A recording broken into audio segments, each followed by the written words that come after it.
ඔව් ආදරණීය දරුදරියනි අපි මීට ප්‍රථම පාඩම් පරිච්ඡේදයෙන් ආරම්භ කළා 2020 වර්ෂයේ පළවෙනි ප්‍රශ්න පත්‍රය සාකච්ඡා කරන්න.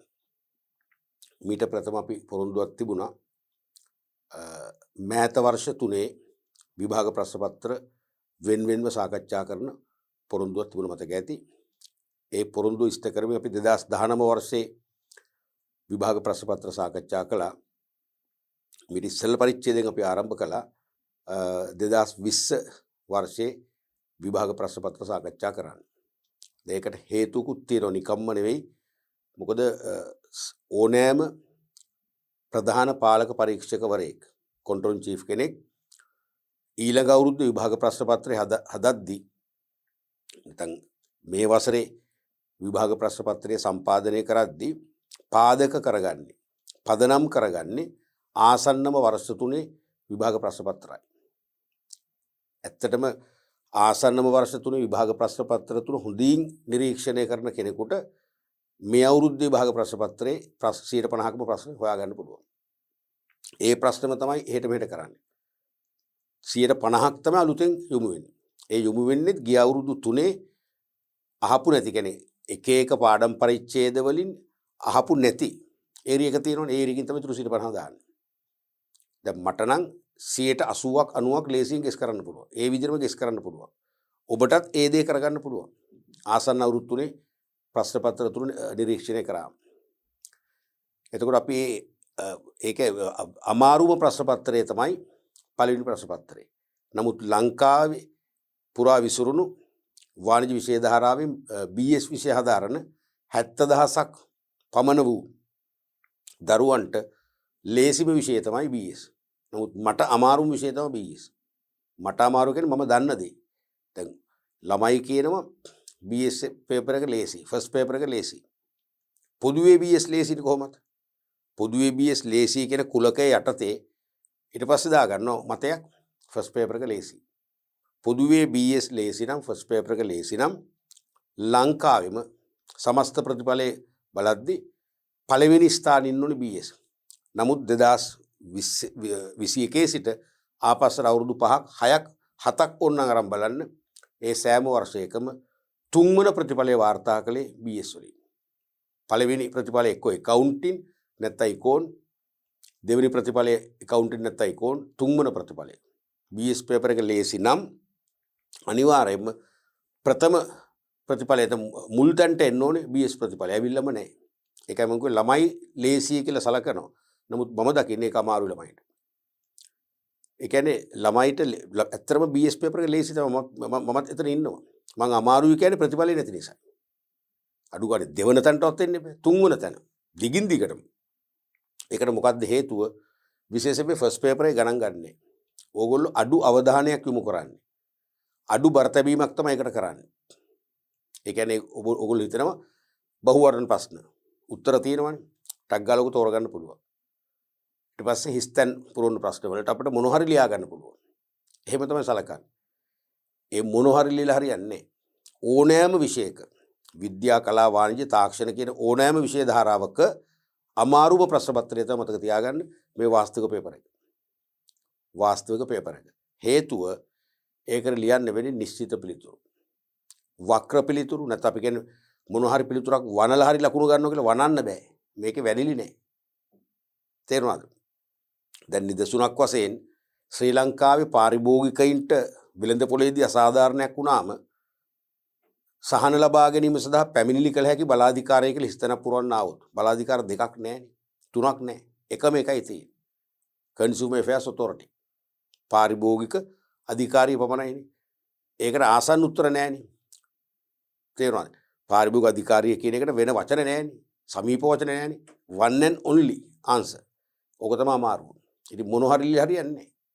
මොන හරි ලියනවා කියන වැරදි මානසිකත්වයන් අයින් කරගන්න. ඊළඟට MCQ ප්‍රශ්නවලදී මම හැමදාම දෙන නිර්දේශය තමයි MCQ ප්‍රශ්න 30ක් එනවනේ. ඔය 30න් අවම 25ක් හරියන්න ලියන්න පුළුවන් නම් ඔබට අනිවාර්යයෙන් මේ සාමර්ථ්‍යයක් ලබා ගන්න පුළුවන්.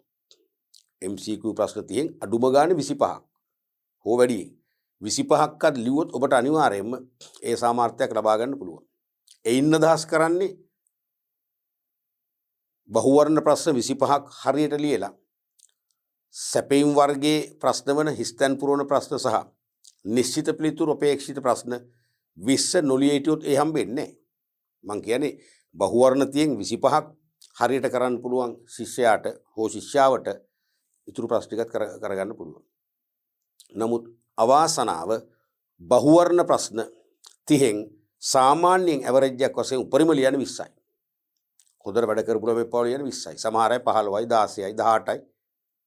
දැන් මේ මම කියන එක මම හැමදාම අභියෝග කරනවා. මම කියන එක වැරදි නම් හෝ පිළිගන්න බැරි නම් ඔබේ පාසල්වල මෑත අවුරුදු වල විශේෂයෙන්ම ගිය අවුරුද්දේ පේපර් මාකින් ගියපු ටීචර් කෙනෙක්ගෙන් අහන්න. පේපර් මාකින් නොගියපුවෙන් අහන්න එපා. ඒගොල්ලෝ දන්නේ නැහැ. පේපර් මාකින් ගියපු ටීචර් කෙනෙක්ගෙන් අහන්න මෙන්න මෙහෙම ගුරුවරේ මම ගැන කියලා හරි නැතු හරි කිව්වා මේක ඇත්ත මොකද්ද කියලා. එතකොට ඕගොල්ලන්ට ප්‍රත්‍යක්ෂ වෙයි. දැන් මමත් අවුරුදු 12ක් උසස් පෙළ පිළිතුරු පත්‍ර සමීක්ෂණ යෙදුණා විභාග දෙපාර්තමේන්තුවේදී. ඒ මගේ පුද්ගලික අත්දැකීම්. ඒ වගේ මෑත කාලේ මගේ සමීපතම ගුරුවරු සහ ගුරුවරියන්ගෙන් මම තොරතුරු ගන්නවා මාකින් වලදී. ඒගොල්ලෝ කියන්නේ ළමයා කලබලෙන් තමයි ලියලා තියෙන්නේ. දැන් සමහර පිළිතුරු අපි දකිනවා ළමයට පුළුවන්. නමුත් කලබලයට අවශ්‍ය පිළිතුරට නෙවෙයි යන්නේ අනවශ්‍ය පිළිතුරට යන්නේ. මම මේක මගේ දේශන පවත්වන ස්ථානවල මම සමහර විට ආදර්ශ ප්‍රශ්න පත්‍ර ලියවනවනේ. ඒ ලියවද්දි මම දන්නව ළමයා මොකද්ද වරද්ද ගන්න ප්‍රශ්න. තේරුණාද? සමහරට සමීප පිළිතුරු තියෙනවනේ. නැත්නම් අනුරූප පිළිතුරු. නිවැරදිම පිළිතුර තියෙනවා. ඊට ළඟින්ම යන පිළිතුර තියෙනවනේ. ඒ කියන්නේ අනුරූප පිළිතුර කියන්නේ. සමහර ළමයා තෝරගන්නේ අනුරූප පිළිතුර. නිවැරදිම පිළිතුරට යන්නේ. එතකොට සමහරට අනුරූප පිළිතුර දෙවෙනි උත්තරේ. තේරුණාද? නිවැරදිම පිළිතුර හතරවෙනි උත්තරේ තමයි තියෙන්නේ. ඉතින් ළමයා තෝරනවා දෙවෙනි එක. මොකද හේතුව කලබලේ. ප්‍රශ්නේ කියුවා පළවෙනි පිළිතුරට ගියා. දෙවෙනි පිළිතුර කිව්වා රයිට් උත්තරේ ගැලපෙනවා මාක් කරා. යට තුනම කියවන්නේ නැහැ. මම මේක පුද්ගලිකව එකපාරක් නෙවෙයි මං හිතන්නේ කීප වාරයක් මගේ අත්දැකීම ලබා ගත්තා. මම මේ ටෙස්ට් එක කළා. මම කියනවා කිසි දෙයක් හිතන්න එපා මේක වැරද්දුව කියලා කිසි පනිෂ්මන්ට් එකක් ඔයාලට නැහැ. මේක වැරද්දුව කියලා විභාගයට බලපෑමකුත් නැහැ තරම්. නැවත මේ ප්‍රශ්නේ සාවධානව කරන්න. මේ උත්තරය මතක් කරලා සාවධාන උත්තරේ හිතන්න. ඊට පස්සේ කියලා එක පළවෙනි පිළිතුර කියෙව්වා, දෙක, තුන කියෙව්වා, හතරවෙනි උත්තරේ යනකොට ගාලොන්න පත්තු වෙනවා. ළමයට තේරෙනවා ඉතින් බලන්න මොනතරම් පාප කර්මයක්ද කියලා. ඒ කියන්නේ ඒ පිළිතුර ඒ ප්‍රශ්න ළමයට පුළුවන්. පහසු ප්‍රශ්නයක්. මොකද කලබලේ කියෙව්වේ නැහැ. දෙවන වර මන් දුන්නා පස්සේ හරියට උත්තරේ සිලෙක්ට් කරනවා. ඕක තමයි ඇත්ත කතාව. හරි කලබලයිනේ. ඒ කියන්නේ දැන් සමහර විට දැන් මගෙන් ඉගෙන ගත්ත ළමයිගෙන් මං අහනවානේ විභාගෙ ලියලා එනවනේ අපි හම්බෙන්නේ. තමන් අර රිලැක්ස් වෙන විභාගෙ ලියුවම පස්සේ හිර වෙලා ඉඳලා අවුරුදු දෙකක් කොහොමද පුතා කොහොමද දු විභාගේ කරාද? ඔව් සර් කිසි ප්‍රශ්නයක් නැහැ. මොකද ෆස්ට් පේපර් එක තමයි ගොඩක් අමාරු නෑ නේ සර් අපේ ප්‍රශ්නයක් අපිට කරා මට සර් පැය විනාඩි 10යි ගියේ. මට පැය විනාඩි 20යි ගියේ. මම ඉතින් හිත යටින් දන්නවා මේ අකා විභාගේ ෆේල්. නැත්තම් උපරිම 100 ගත්තම හම්බෙන්නේ. පැයයි විනාඩි 10න් පේපර් එක කරන්න බෑ. පැය දෙකක් දෙනවා මේකට. පැය දෙකක් කියන්නේ දල වශයෙන් එක ප්‍රශ්නයකට විනාඩි 2කමාරක් ලැබෙනවානේ. එතකොට ඒ කියන්නේ සමහර ප්‍රශ්න වලට මේගොල්ලෝ විනාඩියෙන් උත්තර ඇවරේජ් විනාඩියෙන් ලියලා තියෙනවා. ඒකයි ඇවරේජ් විනාඩියක් නැත්නම් විනාඩියයි තප්පර 15යි. එහෙම ලියන්න බෑ. මතක තියාගන්න ගොඩක් මේ ප්‍රශ්න පත්‍ර සම්පාදනය ගැන කිසිම අවබෝධයක් නැහැ. සෑම ප්‍රධාන පාලක පරීක්ෂකවරයෙක්ම උසස් පෙළ ප්‍රශ්න පත්‍ර හදන්න තියෙන පොදු නියාමයන් පොදු ප්‍රමිතීන් තියෙනවා. ඒ ඕනෑම පේපර් එකක තියෙනවා 10%ක්. 10%ක් ඕනෑම පේපර් එකක තියෙනවා 10%ක් ඊටාම පහසු ප්‍රශ්න. ඒ කියන්නේ දැනුම අතින් ඊටාම පහළ මාඩියේ ළමයෙකුට උනත් විභාග ශාලාවේදී කිසියම් හැඟීමක් බැඳීමක් ඇතුව උනන්දුවෙන් වැඩ කරොත් 10%ක් 100%ක ප්‍රශ්න 100%ක්ම නිවැරදිව ලියන්න පුළුවන්. තවත් 10%ක් කොහොම හරි මහන්සි වෙලා කරගත්තොත් අඩුම ගානේ S සාමාර්ථයක් ගන්න පුළුවන් වෙන්න තමයි ලියන්නේ. තේරුණාද? තව 20%ක් තියෙනවා. තව 20ක් තියෙනවා අමාරුම ප්‍රශ්න. මොකද විෂය හොඳටම ඉගෙන ගත්ත ළමයාට පහසු ප්‍රශ්න පත්‍රයක් දෙන එක අසාධාරණයි. එයාගේ සාධාරණ ඇගීමක් අපිට බලාපොරොත්තු වෙන්න බෑ. අනික හොඳටම විෂය කරුණු ඉගෙන ගත්ත දරුවෝ අපේක්ෂා කරනවා ටිකක් ගැඹුරු ප්‍රශ්න. එයාට ටිකක් හිර වෙලා ලියන්න කැමතියි. ඒ අය වෙනුවෙන් 20ක් තියෙනවා. තව 70ක් තියෙනවා. ඒ 70 මධ්‍යස්ථ. ඒ කියන්නේ මධ්‍යස්ථ දැනුමක් තියෙන අයට දෙන ප්‍රශ්න. ඒක ඕනනම් අර අඩුම දැනුමේ අයට එතනින් ටිකක් කඩා ගන්න පුළුවන්. ඉහළම දැනුමක් තියෙන අයට අනිවාර්යයෙන් මේකේ ප්‍රශ්න 100%ක්ම ලියන්න පුළුවන්. ඕමනේ ප්‍රශ්න පත්‍රය සම්පාදනය වෙන්නේ. තේරුණාද? එතකොට කාලය මතක තියාගන්න මේ පැය දෙකේ පේපර් එකට මම කියන්නේ පැය දෙකම ගන්න. පැය දෙකම ගන්න. මේක පැයකමාරින් ලියන්න යන්න එපා කරන්න බෑ. අර 10% ප්‍රශ්න තියෙනවා ලේසි ප්‍රශ්න. ඒකට විනාඩි දෙකමාරක් ඕනේ. තප්පර 15 නැත්නම් තප්පර 30යි. උපරිම විනාඩියයි. ඒතර විනාඩි එකමාරක් දෙකක් එවෙන් ඉතුරු වෙනවා. ඉතුරු කරගෙන 120ක් තියෙන අමාරු ප්‍රශ්න. අන්න 120 අමාරු ප්‍රශ්න වලට කාලය එකතු කරගන්න. සමහර වෙලාවට විනාඩි 3යි, 4යි, 5යි විනාඩි 6ක් ගත කරන්න පුළුවන්. එහෙම කරනකොට කොහෙද දරුවනේ පැයකමාරක් පැයෙන් ලියන්නේ? එහෙම ලියන්න බෑ. අනිවාර්යයෙන්ම ලියන්න බෑ. ඊළඟට දැන් මේ බහුවර්ණ ප්‍රශ්න මම කියන්නේ දැන් මගේ අත්දැකීමත් එක්ක බහුවර්ණ ප්‍රශ්නේ ඕගොල්ලෝ හරියට ප්‍රවේශ වෙන්නේ. හරියට කියවන්නේ. හරිම කලබලයි. ඕගොල්ලන්ට කොහොම හරි පුළුවන් තරම් අඩු කාලයකින් ලියලා රිලැක්ස් වෙන්න. දැන් මම දකින්නේ ඒක තමයි. ළමයා කියන්නේ හරි ආඩම්බරෙන් කියන්නේ. අයියෝ සර් මට ගියේ පැය විනාඩි 10යි. මම පැයකමාරකට කලින් පේපර් එක ලියලා ඉවර කරලා මම ටිකක් නිදාගත්තා. ඔය වගේ බහුබූතන කියවන්නේ. ඒකෙන් මම දකින්නේ ළමයාට හරි හදිස්සියක් තියෙනවා. මොකද්ද? රිලැක්ස් වෙන්න. සාධාරණිකුත් තියෙනවා. මොකද අවුරුදු දෙකක් තිස්සේ ස්ට්‍රෙස් එකනේ වැඩ කරලා හරියට නිින්ද යන්නේ නැහැ. පැය දෙක තුනයි නිදාගත්තේ. පාඩම් කරලා වෙහෙස වෙලා ඕන ඉක්මනට මේක ඉවර කරගන්න. මං කියන්නේ අවුරුදු දෙකක්ම ස්ට්‍රෙස් එකේ හිටපු එක තව පැය දෙකක්. අවුරුදු දෙකක්ම ඔයගොල්ලෝ පීඩණයෙන් හිටියානේ. විභාගය වෙනුවෙන් තව පැය දෙකක් ඒ ස්ට්‍රෙස් එක දරන්න බැරිද? දරන්න ඕනේ. බලන්න හරිම සාධාරණයිනේ. අවුරුදු දෙකක්ම පීඩණයෙන් හිටියනම් පීඩණයෙන් විභාග වෙනුවෙන් පීඩනයක් Taman දැරුවා නම් තව පැය දෙකක් දරන්න ඕන. තව පැය දෙකක් දරන්න ඕන. ඔබ බලන්නේ හැකි ඉක්මනින් ලිව්වා රිලැක්ස් වෙන්න. මොකද කලබලයක් නැහැනේ. හැකි ඉක්මනින් ලිව්වා කියලා ලියලා ඕගලන්ට මොකද ඔයාලගේ බබාලා බලන්න යන්නද?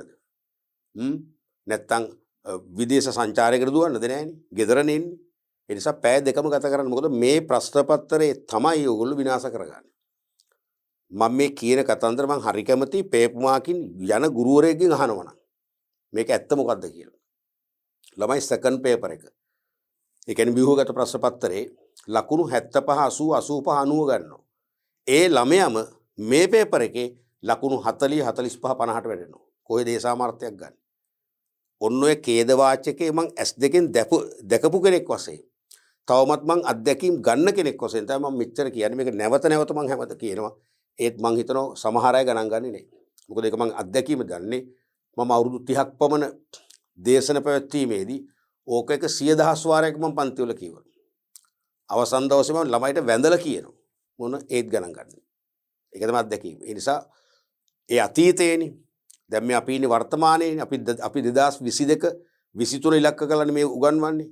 මම විශ්වාස කරනවා 2022 හෝ 23 විභාගයට යන ඔබ අර දුර්වලතාවේ ඉන්න ළමයි නොවේ. ඔබ සරලව ගොත් හොඳ ළමයි. මම හිතනවා ඔබ අර අතීතේ ළමයි කරපු වැරදි ටික මම හිතනවා ඔබ අතින් වෙන එකක් නෑ. වෙන්නේ නැත්නම් මේ DP education පාඨමාලාව තුලින් අපි වෙහෙස මහන්සි වෙලා ලබා දෙන දැනුම 100%ක් නෙවෙයි 200%ක්ම ඇති.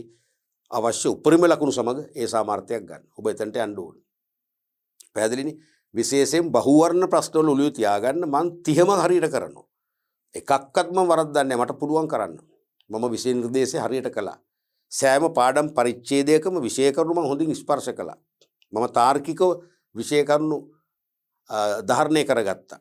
මම හැකි හැම වෙලාවෙම පාඩම් කරුණු කියවලා මම විසින්ම තේරුම් අරගෙන තේරුම් ගත්ත දේ මම කෙටිසරහන් ලිව්වා. මට තාම මතකයි ලියපු කෙටිසරහන්. ඒ නිසා මට මේ විෂය ගැන විශ්වාසයක් තියෙනවා. ඒ නිසා මම MCQ ප්‍රශ්න 30ම හරියට කරනවා. 30න් වැඩි ප්‍රමාණයක් නෙවෙයි 30ම හරියට කරනවා කියන මානසික විශ්වාසය. නැත්නම් ධනාත්මක චින්තනයෙන් ඔබ මේ ප්‍රශ්න වලට ප්‍රවේශ වෙන්න අඩුම ගානේ 25ක් 26ක් එතකොට තමන්ට ලැබිලි ඉවරයි. තේරුණාද? හිස්තැන් පුරවන ප්‍රශ්න තමයි ඊළඟ ප්‍රශ්නේ. ඔබගොල්ලෝ පිළිගන්නවද? හිස්තැන් පුරවන ප්‍රශ්න 10යිනේ. ඔය 10න් සාමාන්‍ය සෙකන්ඩ් පේපර් එකේ ලකුණු 75න් උඩ ගන්න අය පවා හරියට කරන ප්‍රශ්න දෙකයි. හරියටම කරන ප්‍රශ්න දෙකයි. 80ක් 85ක් 90ක්ම ප්‍රශ්න දෙකක් උපරිම දෙකමාරක් තමයි හරියන්නේ. ප්‍රශ්න එහෙනම් 7මාරක් 8ක්ම වරද්දනවා. කොහොමද මේ සාමර්ථ්‍යයක් ගන්න? ඒකට අපි පරිස්සම් වෙන්න ඕනේ. මොකද හේතුව විෂය නිර්දේශයේ සෑම පාඩම් පරිච්ඡේදයකම තියෙනවානේ අහුමුළු. ඒ අහුමුළු වලින් තමයි හිස්තැන් පුරවන ප්‍රශ්න පුරවන්නේ. ඉතින් අපි එතනට සූදානම්. අපි දැන් දන්නවනේ. දැන් මම පේපර් එකේ ස්ට්‍රක්චර් එක හොඳට දන්න කෙනෙක් වශයෙන් මම කියනවනේ. ඉතින් ඔබ අන්නේ ඒ තැන් ස්පර්ශ කරන්න. සිලබස් එක කරා අපි පේපර්ස් ලියුව කලේ හරියන්නේ නැහැ. ඒ පේපර්ස් වලට ප්‍රශ්න එන මූලාශ්‍ර හරියට අපි ස්පර්ශ කරගන්න ඕනේ. එහෙම කරගත්තොත් ඔබට මම හිතනවා 100%ක්ම මේ පේපර් එකේ තියෙන දුර්වලතාවය, ඒ කියන්නේ මෙතෙක් අතීතයේ ළමයි කරපු දුර්වලතාවය ඔබ අතින් වෙන එකක් නැහැ. පැහැදිලිනේ? රයිට්. අපි මුලින්ම බලමු අද 2020 පේපර් එකේ අපි කතා කරා බහුවර්ණ ප්‍රශ්න 20ක්. තව 10ක් තියෙනවා. 21 වෙනි ප්‍රශ්නය.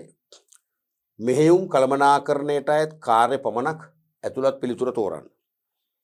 මතකයිනේ මෙහෙයුම් කළමනාකරණය කියනකොට මතක් වෙන්න ඕනේ කළමනාකරණය කියන වැදගත්ම පාඩම මතකනේ. පේපර් එකේ ප්‍රශ්න 20ක් නෙවෙයි 25ක් නෙවෙයි 30ක් නෙවෙයි 35ක්. තේරුණාද? සමස්ත ප්‍රශ්න පත්‍ර දෙක තුල ප්‍රශ්න 35ක් මහාන වැදගත්ම දීර්ඝතම මාතෘකාව තමයි කළමනාකරණය. ඊට පස්සේ එන මාතෘකාව තමයි මෙහෙයුම් කළමනාකරණය. අපිට දැනෙන්න ඕන ප්‍රශ්න කියවනකොටම. ඒ කියන්නේ සිලබස් එක අපි විෂය නිර්දේශයේ විෂය කරුණු ස්පර්ශ කරපු ආකාරය, හදාරපු ආකාරය අපිට වහාම ඔළුව වැඩ කරන්න මේ ප්‍රශ්න කියවද්දි. සමහර අයට මේ ප්‍රශ්න කියවද්දි මුකුත් වැඩ කරන්නේ නැහැනේ. මේ ප්‍රශ්නේ අහන්නේ මොන මාතෘකාවෙන්ද? මොන පාඩම් පරිච්ඡේදයෙන්ද? එහෙම මතක් වෙන්නේ නැහැ. දක්ෂ ළමයට මතක් වෙනවා. ඉගෙනගත්ත වේලාවත් මතකයි. නැත්නම් ඉගෙනගත්ත මාසෙත් මතකයි සමහර අයට. තේරුණාද? මම කියන්නේ දින වකවානු. මම කියන්නේ Tamanට දැනෙනවා මම කවදා හරි මේක ඉගෙන ගත්තා. අද වගේ මතකයි. එහෙම මතක ඇවිස්සෙන්න ඕනේ. කැළඹෙන්න ඕනේ. තේරුණාද? එහෙම අයට තමයි තමන්ගේ මතක ගබඩාවෙන් අවශ්‍ය පිළිතුරු එළියට ගන්න පුළුවන් වෙන්නේ. නැත්නම් ඉතින් මතක ගබඩාව ලොක්ම තමයි. ඒක ආයි අන්ලොක් කරන්න බෑ. තමන්ගේ මනස වැඩ කරන්න ඕනේ. තේරුණාද? ඒතර මෙහෙයුම් කළමනාකරණය කියන වටිනාම පාඩමේ අපි මුලදිම කරානේ මෙහෙයුම් කළමනාකරණේ නිර්වචනයක් කරලා මෙහෙයුම් කළමනාකරණේ අවශ්‍යතාවය ගැන පැහැදිලි කරලා මෙහෙයුම් කළමනාකරණේ අපි කාර්යයන් කිව්වා. මතකනේ කාර්යයන් කීයද? 50ක් නැහැනේ 5යි තියෙන්නේ. නිෂ්පාදන ඉංජිනේරුකරණය, නිෂ්පාදන සැලසුම්කරණය, ද්‍රව්‍ය මිලදී ගැනීම, නිෂ්පාදන පාලනය සහ පර්යේෂණ හා සංවර්ධනය. මතකයිනේ. ඉතින් ඒ කාර්යයන් පහ ඔස්සේ අපි පාඩම විකාශනය කළේ. ඉතින් අහන්නේ ආරම්භයේ බොහොම ප්‍රාථමික ප්‍රශ්නයක්. එහෙනම් මෙහෙයුම් කළමනාකරණයට කාර්ය පමණක් ඇතුළත්. පළවෙනි එක බලන්න නිෂ්පාදන ඉංජිනේරුකරණය හරි. නිෂ්පාදන ඉංජිනේරුකරණය හරි.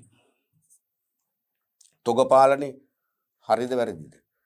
තොග පාලනයත් හරි. ඉතින් වැඩේ තොග පාලනය කියලා මූලික කාර්යයක් නැහැ. මූලික කාර්යයක කොටසක් තමයි තොග පාලනය කියන්නේ. මොකද්ද? නිෂ්පාදන පාලනය. ප්‍රොඩක්ෂන් කන්ට්‍රෝලින් වල එක කන්ට්‍රෝලින් සිස්ටම් එකක් විතරයි තොග පාලනය කියන්නේ. ඒ නිසා දැන් ඒක වෙන පිළිතුරක් නැත්නම් අපිට මේක ගන්න අයිතියක් තියෙනවා. මොකද මෙහෙයුම් කළමනාකරණයේ කාර්යයන් පහෙන් ප්‍රධානම කාර්යයක් වන නිෂ්පාදන පාලනයට අයිති උපකාරයක් මේක. ඒ නිසා ගන්න බැරිම නෑ. නමුත් ප්‍රධානම කාර්යයන් පහ තියෙනවා නම් අපිට යන්න එතනට. අපි ඒ නිසා මේක පොඩ්ඩක් තීව ක්වෙස්චන් මාක් එකක් දාලා. නිෂ්පාදන පාලනය අනිවාර්යයෙන්ම හරි. නිෂ්පාදන සැලසුම් කරන අනිවාර්යයෙන්ම හරි. එතකොට මේකේ ප්‍රශ්නයක් තියෙන මේ දෙවෙනි උත්තරේ. අපි යමු ඊළඟ එකට. ද්‍රව්‍ය මිලදී ගැනීම හරි. ප්‍රමිති ස්ථාපිත කිරීම වැරදි. පැහැදිලිවම වැරදි. අනිත් එක කියවන්න ඕනේ. කාර්යඵල මැනීම වැරදි. නිෂ්පාදන පාලනය හරි. ඒක කොහෙත්ම ගන්න බෑ. තුන්වෙනි එක නිෂ්පාදන ඉංජිනේරුකරණය හරියටම හරි. නිෂ්පාදන සැලසුම්කරණය හරියටම හරි. මුලින්ම තියෙන නිෂ්පාදන ඉංජිනේරුකරණය දෙවනුව පිළිවෙලට මේක තියෙනවා. සැලසුම්කරණය ඊට පස්සේ අන් පිළිවෙලටම තියෙනවා. ද්‍රව්‍ය මිලදී ගැනීම තියෙනවා. ඒක හරි. නිෂ්පාදන පාලනයත් හරි. පර්යේෂණ සංවර්ධනය තමයි අවසන් එක. ඒක නෑ. මොකද පිළිතුරු හතරක් ගත නිසා පැහැදිලිවම පිළිතුරු මේක. අපිට එනම් මේ ඔක්කොම ටික මතක කරන්න පුළුවන්. දැන් විශ්ව දැන් මට නම් මේ ඇති මං කියන්නේ ඔබට මේ මදි සමහර විට අපි දන්නේ දැන් පිළිතුරු හතරක් ගිහුවට නීතියක් නැහැ මේ හැම එකේම මේ වගේ පිළිතුරු කොටස් හතරක් එන්න කියලා නීතියක් රීතියක් නැහැ මතක තියාගන්න. මොකද ටිකක් ඈත පේපර් එකක් 2001 මට ප්‍රශ්න අංක මතක නැහැ 2001 මාකටින් වල අලෙවිකරණේ මේ වගේ ප්‍රශ්නයක් දාලා තිබුණා. මුල් එකේ අපි මට මතක නැහැ මොකේද කියලා. මුල් එකේ අපි හිතුම් පිළිතුරු 3යි. ඊළඟ එකේ 4යි. ඊළඟ එකේ ආයෙ 3යි. ඊළඟ එකේ 5යි. ඒ නිසා හරියටම හිතන්න එපා මෙතන පිළිතුරු හරියටම 4යි. එහෙනම් මේකේ 4ම හරි. ඒ නිසා නෑ මෙතන සමහරට 5 වෙනි උත්තරයකුත් තියෙන්න පුළුවන්. මේ සෙට් එකම අරගෙන පර්යේෂණ සංවර්ධනයවත් මොකද වෙන්නේ? උත්තරේ මේක නෙවෙයි මේක. මං කියන එක තේරෙනව නේද?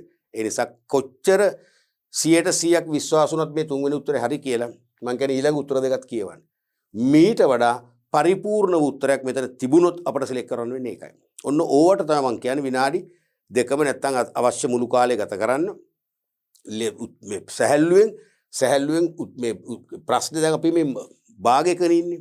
ප්‍රශ්නේ අතරමඟ නතර වෙන්න එපා. තේරුණාද? මං කියන එක තේරෙනවා මම මේ වටිනාම දෙයක් කිව්වේ. දැන් සමහර ටීචර්ස්ලා පවා හිතන රයිට් මේකේ උත්තර කොටස් 4යි තියෙන්නේ. මේකෙත් 4යි නෑ හැම එකේම 4යි. මේකේ 4ම හරිනේ නෑ. මම මතක කර 2001 පේපර් එකේ මට මේක ඔය වගේ මතක කීපයක්ම තියෙනවා. මේ දැන් ක්ෂණිකව මතකරු 2001 අලෙවි කරන ප්‍රශ්නේ.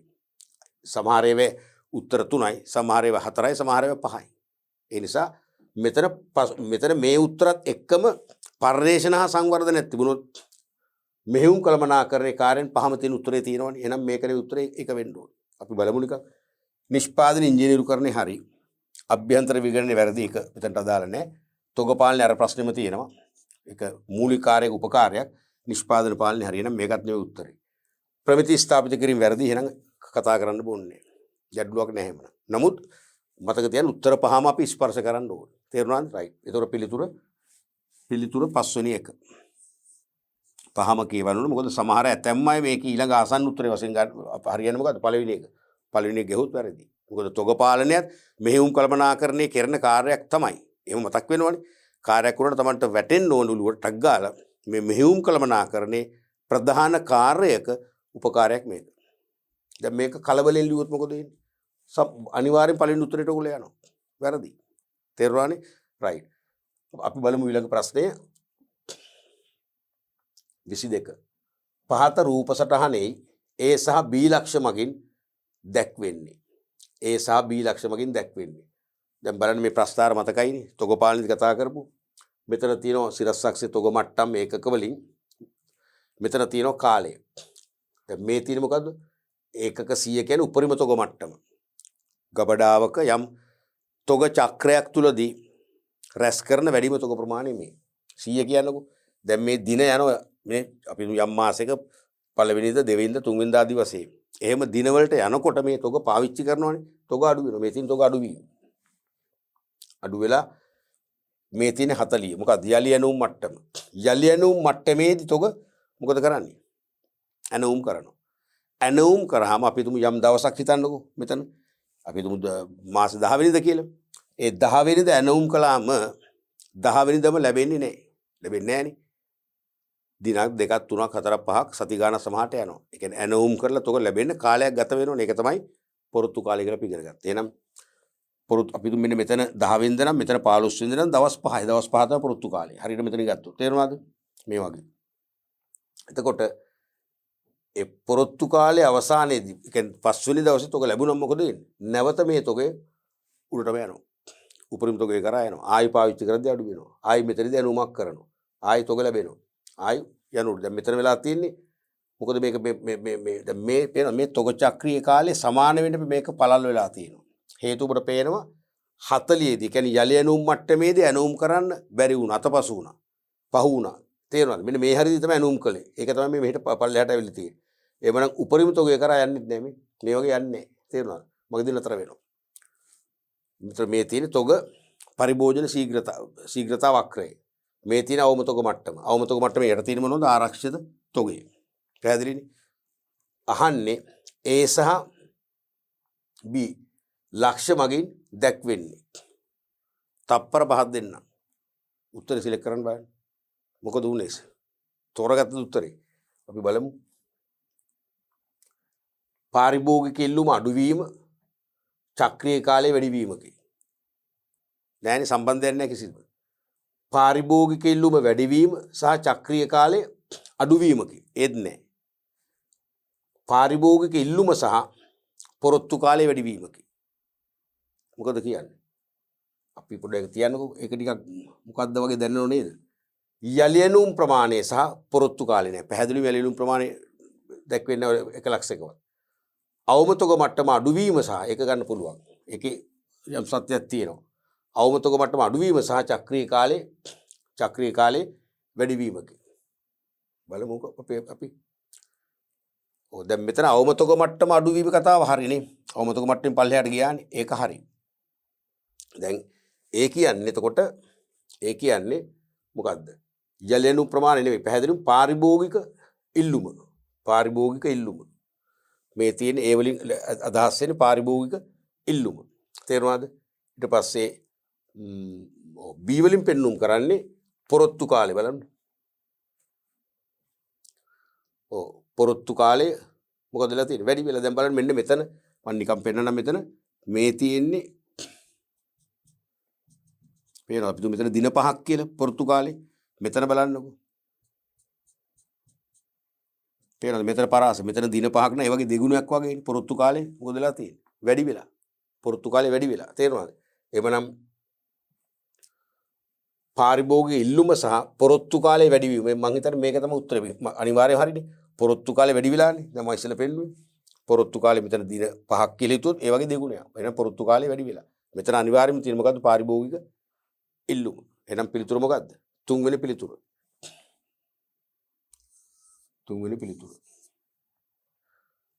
ඒ වගේ මේ තොග චක්‍රීය නැත්නම් තොග පරිභෝජන ශීඝ්‍රතාවය පෙන්눔 කරන තොග චක්‍රීය ප්‍රස්ථාරයක Tamanට ඕනෑම දෙයක් ලකුණු කරලා දුන්නොත් Tamanට නිවැරදිම පිළිතුරු ලිවීමේ ශක්තිය අනිවාර්යයෙන්ම තියෙනවා. මොකද අපි මේ වගේ ගැටලු ගණනාවක් කතා කරා අදාළ තීරපාට එක්ක කරද්දී. අපි බලමු ඊළඟ ප්‍රශ්නය.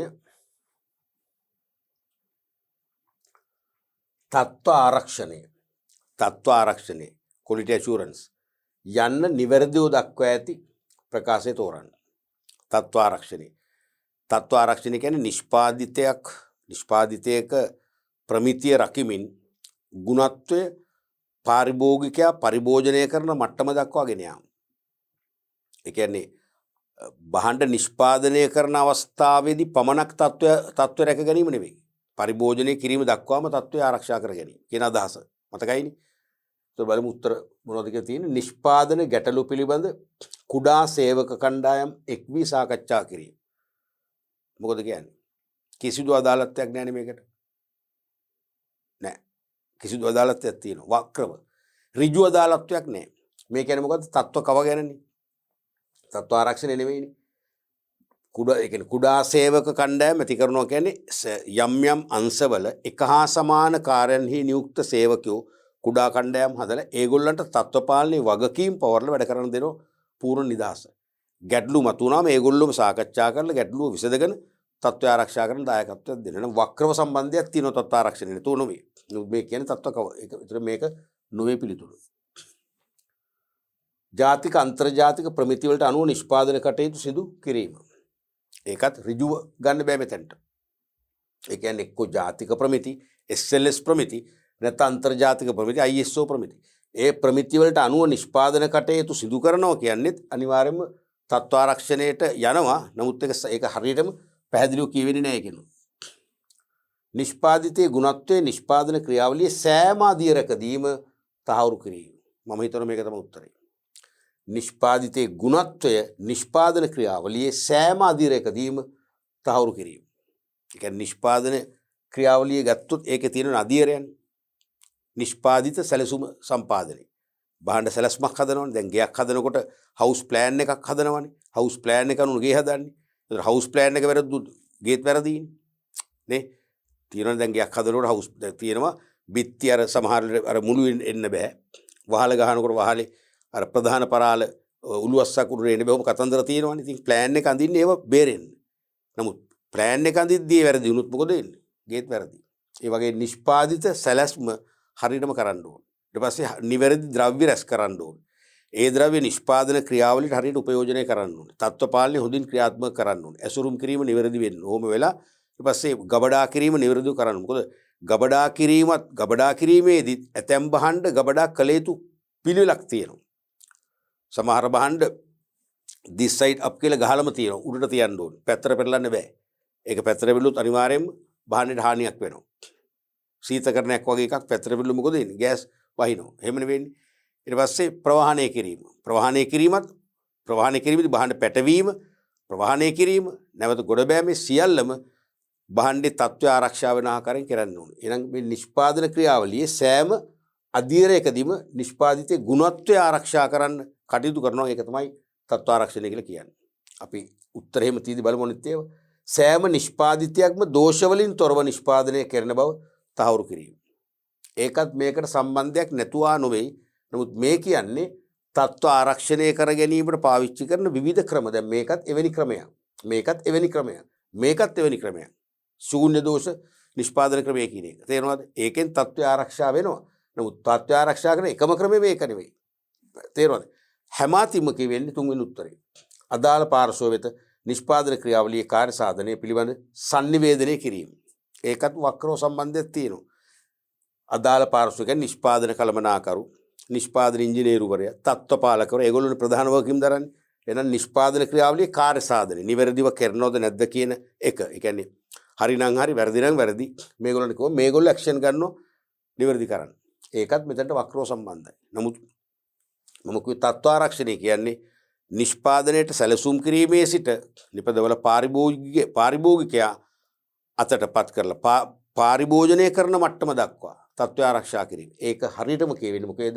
නිෂ්පාදිතේ ගුණත්වය නිෂ්පාදන ක්‍රියාවලියේ සෑම අධීරයකදීම තහවුරු කිරීම කියන පිළිතුරයි.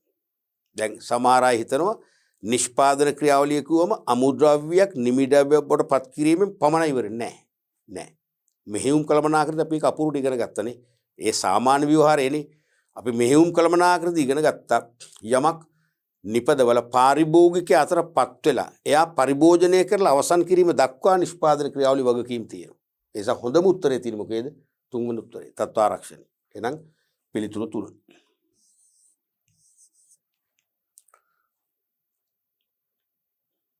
ඊළඟට මේ ප්‍රශ්නෙම අපිට වෙනත් පැත්තවලට කරකවන්න පුළුවන්. මම හැමදාම කියනවා අපි මේ සාකච්ඡා කරන විභාග ප්‍රශ්න හෝ අපි දැන් පාඩමක් අවසානයේ ආදර්ශ ප්‍රශ්න කතා කරනවානේ. ඒ මම කතා කරන ප්‍රශ්න වලින් තව ප්‍රශ්නයක් දෙකක් අලුතෙන් නිර්මාණය කරන්න, ප්‍රතිනිර්මාණය කරන්න.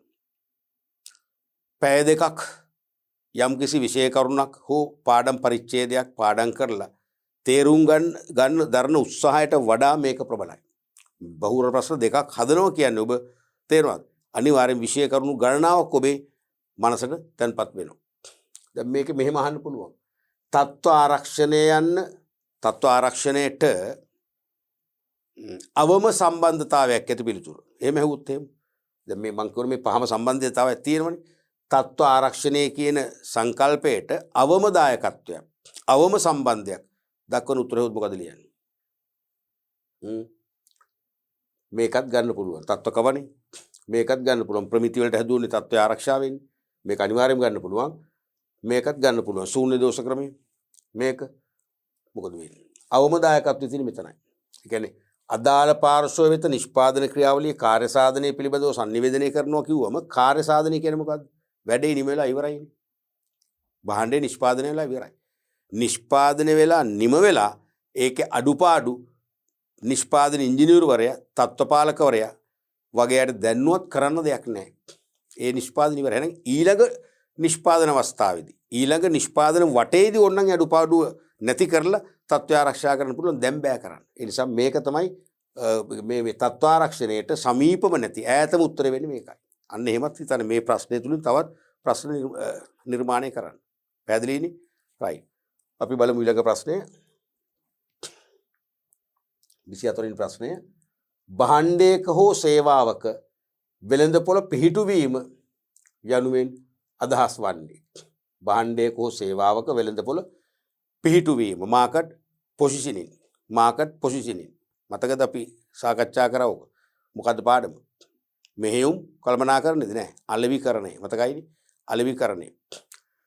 එතකොට අලෙවිකරණයේ මොනවද පාඩම් පරිච්ඡේදය? අලෙවිකරණයේ මූලික සංකල්ප නැත්නම් හර සංකල්ප කෝකන්සෙප්ට් අපි කතා කරා 19ක්. ඒ 19න් එකක් තමයි මේ වෙළඳපොළ පිහිටුවීම. වෙළඳපොළ විකුණුම් වැඩිවීමකි.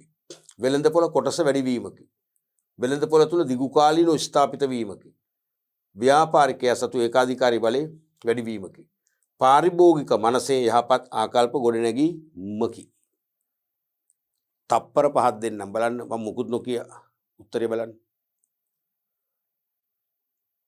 ඔව් මොකක්ද හැගෙන්නේ? දැන් පොදුවේ මතකනේ වෙළඳපොළ පිහිටුවීම කියනකොට මාකට් පොසිෂනින් කියනකොට මතක් වෙන්න එපා. තේරෙනවද?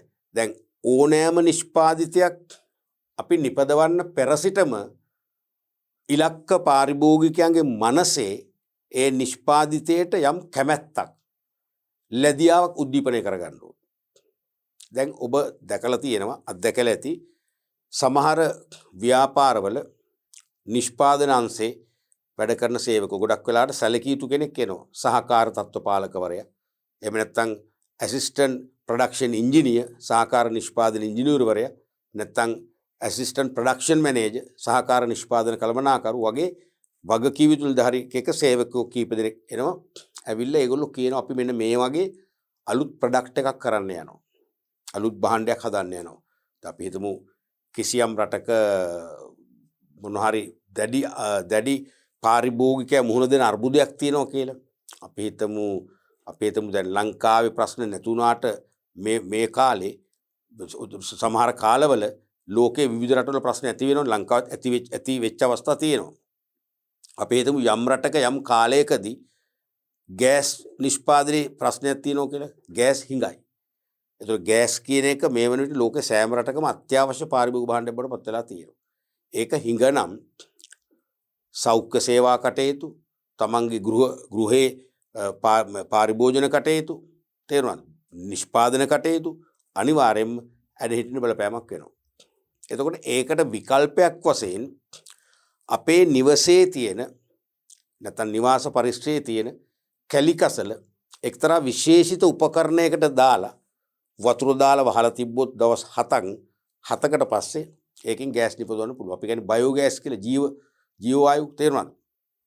ඒ බයෝගෑස් නිෂ්පාදනය කරගත්ත මේක දවසේ තමන්ගේ ආහාර පාන පිසීමට අවශ්‍ය ගෑස් අවශ්‍යතාවය පිරිමහනවා. වෙන එකකින් අලෙවිකරණ අතිරික්තයක් හදන්න බෑ. හැබැයි ඉතින් ඒ උපකරණය ගොඩක් වෙලාවට ඒ උපකරණය හදන්න විශේෂිත උපකරණයක්. දැන් අපි නිකම්ම කුණුරුඩු දැම්ම කියලා එකවර තැම්බෙන්නේ නැහැ. මේක ඉක්මනින් තැම්බෙන ක්‍රමයක් හදන්න ඕන. අපි හිතමු පොඩි චූටි කරන්ට් එකක් වැය වෙලා ඒකේ තියෙනවා ෆෑන් එකක්. ඒ ෆෑන් එක කරකැවෙනකොට ඒ හුලං වලින් මේ අර දැන් කුණු දාලා වතුර දානවනේ. හුලං වලින් ඒක තම්බනවා. ඒකෙන් අපිට ඉක්මනට ගෑස් එක ගන්න. හිතන්නේ ඒ වගේ එකක්. ඉතින් ඒ වගේ දැන් නිර්මාණය කරන්න යනවා කියලා පාරිභෝගික අදහස් ගන්නවා. පොඩි ප්‍රශ්නාවලියක් හදාන් යනවා. පැහැදිලි කරනවා. ප්‍රශ්නාවලියට උත්තර ගන්න. ඒ මොහොතේම හරි නැත්නම් පස්සේ වන්න කියනවා. ඒතර පාරිභෝගිකයන් අලුතෙන් අදහසුත් වෙනවා. තේරුණාද? දැන් එතකොට මොකද වෙන්නේ? පාරිභෝගිකයා තුල බලාපොරොත්තු ඇති වෙනවා. පාරිභෝගිකයා දන්නවා මෙන්න මේ වගේ අලුත් ප්‍රොඩක්ට් එකක් එනවා. අපි දැන් මේ තියෙන ප්‍රශ්නෙට අපට උත්තරයක් ලැබෙනවා. එහෙනම් පාරිභෝගිකයා ඒ භාණ්ඩය සම්බන්ධයෙන් කැමැත්තෙන් ඉන්නවා. ආසාවෙන් ඉන්නවා. නිෂ්පාදනය කළොත් මමත් මේක අනිවාර්යයෙන්ම මිලදී ගත යුතුයි කියන ධනාත්මක ආකල්පයක ඉන්නවා. ඒක තමයි මාකට් පොසිෂනින් කියන්නේ. ඕක තමයි වෙළඳපොළ පිහිටුවීම කියන්නේ. කිසියම් නිෂ්පාදිතයක් සඳහා ආරම්භයේදී මේ කියන්නේ දැන් මම මේ පෙන්වන්නේ භාණ්ඩේ නිපදවන්න පෙරම සමහර භාණ්ඩ වලට පාරිභෝගිකයා තුළ කැමැත්තක් ඇති කරනවා. ඒ කියන්නේ වටපිටාවක් හදා ගන්නවා, පරිසරයක් හදා ගන්නවා. නිෂ්පාදනය කළ සැනින් විකිනනකොට. තේරුණාද? සමහර භාණ්ඩ නිෂ්පාදනය කරලා ඉවර වෙලා දැවැන්ත ප්‍රවර්ධන වැඩසටහනක් මගින් දැනුවත් කරලා පාරිභෝගිකයාගේ මනස තුළ ඒ භාණ්ඩයට කැමැත්තක් ඇති කරනවා. ලැබියාවක් ඇති කරනවා. ඒ අදහස් තමයි මේක අදහස් කරන්නේ. බලන්න මොකේද තියෙන්නේ කියලා. වෙළඳපොළ විකුණුම් වැඩිවීමකි. ගැලපෙන්නේ නැහැ, අදාළ නැහැ. වෙළඳපොළ කොටස වැඩිවීමකි. ඔය එතකොට ඒකත් නෙවෙයිනේ. එතකොට වෙළඳපොළ තුල දිගුකාලීනව ස්ථාපිත වීමක්. ඒකේ සම්බන්ධයක් තියෙනම මොකද දැන් භාණ්ඩයක් කෙරෙහි වෙළඳපොළේ කැමැත්තක් ඇති කරොත් එහෙම දිගුකාලීනව ස්ථාපිත වෙන්න පුළුවන්. නමුත් ඉතින් මේක ඒ කියන්නේ වෙළඳපොළ පිහිටුවීමෙන් පස්සේ ප්‍රතිඵලයක්නේ. දැන් මේ අහන්නේ පස්සේ ප්‍රතිඵලය නෙවෙයි පිහිටුවීම. ඒ කියන්නේ භාණ්ඩයක් කෙරේ පාරිභෝගිකයාගේ මනස තුල ධනාත්මක කැමැත්තක් ලැබියාවක් උද්දීපනය කිරීම කියන අදහසනේ. ව්‍යාපාරිකයා සතු ඒකාධිකාරී බලය වැඩිවීමක කිසිම අදාළත්වයක් නැහැ මේක නම්. කිසිම අදාළත්වයක් නැහැ නේ. පාරිභෝගික මනසේ යහපත් ආකල්ප ගොඩනැගීමකි. හරිනේ ඔය තියෙන්නේ. පාරිභෝගික මනසේ යහපත් ආකල්ප ගොඩනැගීම. හරිනේ. ඒ කියන්නේ ධනාත්මක කැමැත්තක්. නැත්තම් භාණ්ඩය කරේ පාරිභෝගිකයා තුළ හොඳ ආකල්පයක් ලැබියාවක් උද්දීපනයක් ඇති කිරීම කියන අදහස හොඳට අපූර්වව තියෙනවා. පාරිභෝගික මනසේ යහපත් ආකල්ප ගොඩනැගීම අවශ්‍ය. මෙන්න මෙතනින් තමයි භාණ්ඩයකට ප්‍රමාණවත් ඉල්ලුමක් ලබා ගැනීමට අපට ශක්තිය ලැබෙන්නේ.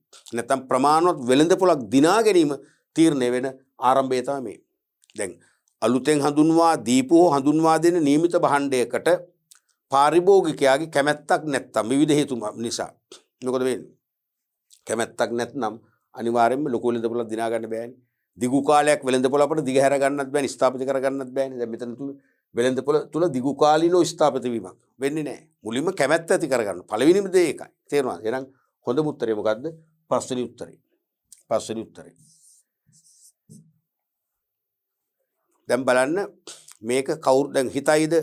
දැන් අලෙවිකරණය කියන පාඩමේ හඳුන්වා දීමේ මුල් පරිච්ඡේදයේදී පළවෙනි පරිච්ඡේදයේදී තමයි හර සංකල්ප එන්නේ. හර සංකල්ප 19ක් අපි කතා කරා. ඒතර මේ කියන්නේ දැන් අලෙවිකරණය කියන සමස්ත පාඩම හිතන්නකෝ. ඒ සමස්ත පාඩමේ ධාරිතාව මතකයිනේ. ඒ සමස්ත පාඩමේ ධාරිතාවෙන් මේ හර සංකල්ප කියන මේ වෙළඳපොළ පිහිටුවීම කියන එක 0.0.1ක් විතරනේ. කවුද හිතන්නේ මේක අස්සෙන් ප්‍රශ්නයක් අහයි කියලා? ඔය අහලා තියෙන්නේ. ඕක තමයි ඇත්ත කතාව. මේකම එන්න පුළුවන් අනිවාර්යයෙන්ම කොහොමද? සප්ලයි ටයිප් එක හිස්තැන් පුරුණු ප්‍රශ්නයක් වශයෙන්. ඉතින් හරියටම හර සංකල්ප අවබෝධ කරගෙන තිබෙන්නේ නැත්නම් මේක කොහෙත්ම උත්තර ලියන්න බෑ. එහෙම තමයි ඔයගොල්ලෝ මේ වාස්තික පේපර් එක අසාර්ථක කරගන්නේ. තේරෙනවද? මම හැමදාම කියන දේ සෑම ඕනෑම ප්‍රධාන පාලක පරීක්ෂකවරයෙක් ඔයාලගේ පේපර් එක බාරව ඉන්න ඒගොල්ලෝ ප්‍රශ්න හදනකොට මේ වගේ සෑම පාඩම් පරිච්ඡේදයකම සෑම අස්සක් මුල්ලක් නැරීම ප්‍රශ්න දාලා තමයි මේ වාස්තික පේපර් එක මූලිකවම සම්පූර්ණ කරන්නේ. ඒ කියන්නේ ව්‍යුහගත පේපර් එකට ප්‍රශ්න අරගත්තන් පස්සේ ඒගොල්ලෝ දන්නවා තව ඉතුරු කොටස් ටික. ඒ ඉතුරු කොටස් වලින් තමයි මේකට ප්‍රශ්න දාන්නේ. අපි බලමු ඊළඟ ප්‍රශ්නයත් 25 වෙනි ප්‍රශ්නය. පසුගිය වසරේදී සමාගමක ජංගම අනුපාතය හා ශනික අනුපාතය පිළිවෙලින් 3ට 1ක් හා 2ට 1ක් වී නැත්නම් 3 2 නේ. ජංගමවත්කම් බෙදීම ජංගම වරංගම ගත්තොත් එන්නේ පූර්ව සංඛ්‍යාවන්නේ. ජංගමවත්කම් වලට ශනිකවත්කම් ගත්තොත් එන්නේ මේ වගේ 3ට 1. නැත්නම් මේක 3 කියලා ගන්නත් පුළුවන් මේක 2. වර්තමාන වර්ෂයට අදාළ ජංගම අනුපාතයේ කිසිදු වෙනසක් නොමැති නමුත් මේ තියෙන පහුගිය අවුරුද්දේනේ වර්තමාන වර්ෂයේ ජංගම අනුපාතයේ කිසිදු වෙනසක් නැහැ කියන්නේ 3යි 3ට 1 වෙනසක් නොමැති නමුත් ශනික අනුපාතය 1ට 1ක් වේ. මෙමගින් සාපේක්ෂව පෙන්눔 කරන්නේ. තේරුණාද? ජංගම අනුපාතය එහෙමමයි. ශනික අනුපාතයේ විතරක් අඩු වෙලා තියෙනවා. ඉස්සෙල්ල 2යි දැන් 1ක් වෙලා තියෙනවා. පැහැදිලිද? මොකද්ද මේකෙන් පෙන්눔 කරන්නේ? තප්පර 5ක් දෙන්න කල්පනා කරලා බලන්න. ඔව්. මොකද ID එකක් ආවද? දැන් ඔබ දන්නවා ජංගමවත්කම් අනුපාතය හොයන්නේ ජංගමවත්කම් වලින් ජංගම බැරකම් බෙදීමෙන්. නැත්නම් ජංගමවත්කම් වලට ජංගම බැරකම් සැසඳීමෙන්. තේරුණාද? එතකොට ශනික අනුපාතයව ශනික වත්කම් අනුපාතය හොයන්නේ කොහොමද? ශනික වත්කම් වලට ජංගම බැරකම් සැසඳීමෙන්. ශනික වත්කම් කියන්නේ මොකද්ද? ජංගම වත්කම් වලින් බඩු තොගේ හැර වත්කම්නේ. දැන් අපි තුමු ජංගම වත්කම් තියනවා කියලා 90000ක්. ඒකෙන් බඩු තොගේ 30000ක් නම් එහෙනම් 90ෙන් 30000 අයින් කරනවා. ඒතකොට 60000යි. ඒක තමයි ශනික වත්කම් කියන්නේ. අන්නේ 60000ට ජංගම බැරකම් සංසන්දනය කරනවා.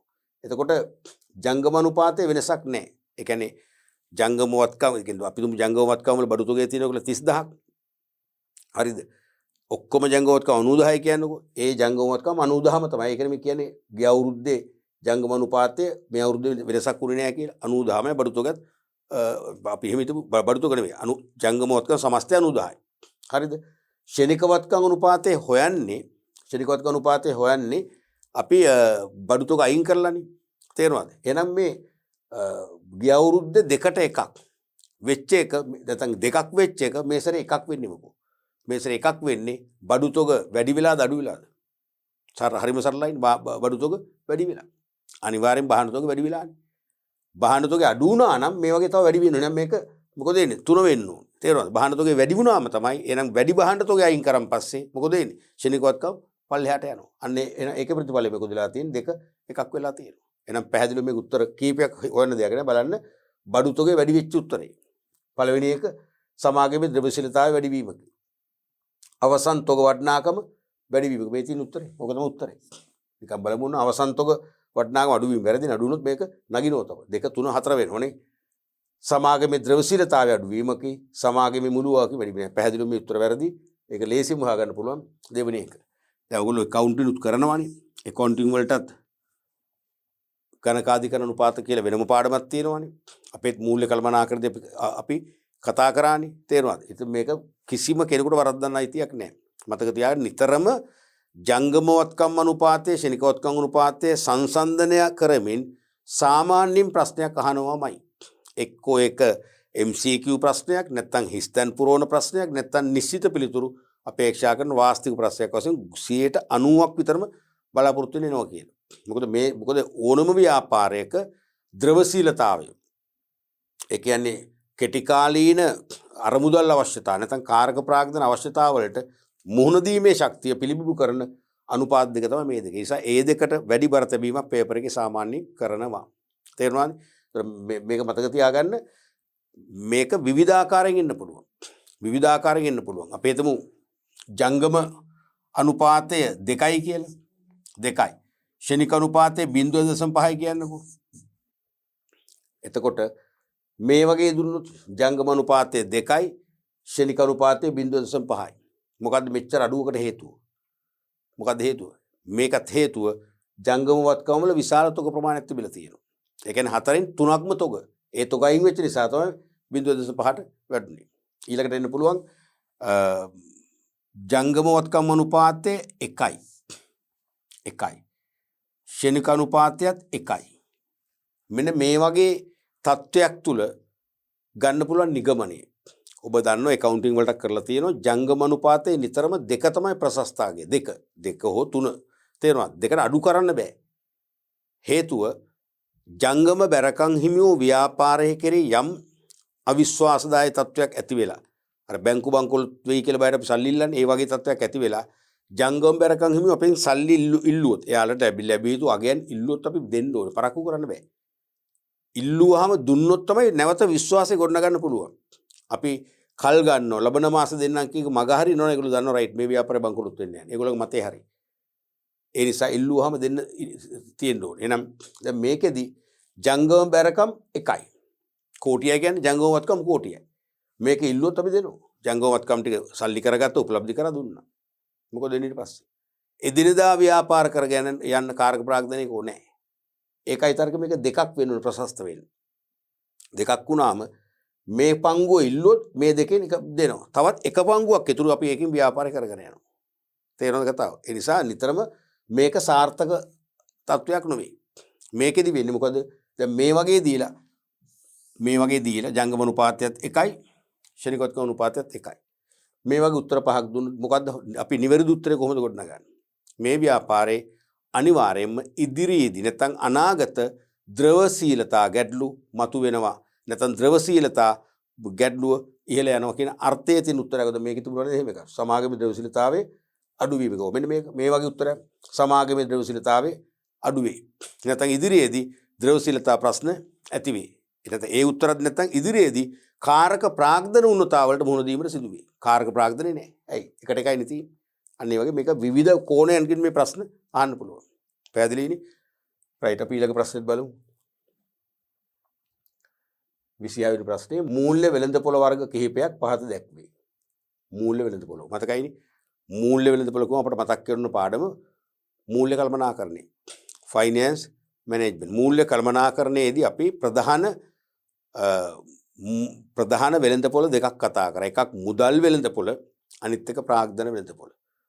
මුදල් වෙළඳපොළ කියන්නේ කෙටි කාලීනව මූල්‍ය සම්පාදනය කරන වෙළඳපොළ.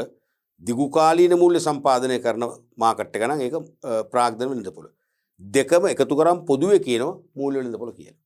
හරිනේ?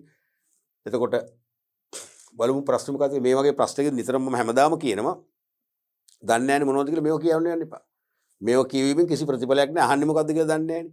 මේ ප්‍රශ්නේ හඳුන්වා දීමේ පරිච්ඡේදය. හඳුන්වා දීමේ පරිච්ඡේදයෙන් අපිට ප්‍රශ්නය අවබෝධ කරගන්න බෑ. බලන්න ඕනේ ප්‍රශ්නේ මොකද්ද? අවසන් කොටසේ. නැත්නම් ගැටලුව විස්තර කරන කොටස තමයි අවසන් කොටස. තේරුණාද?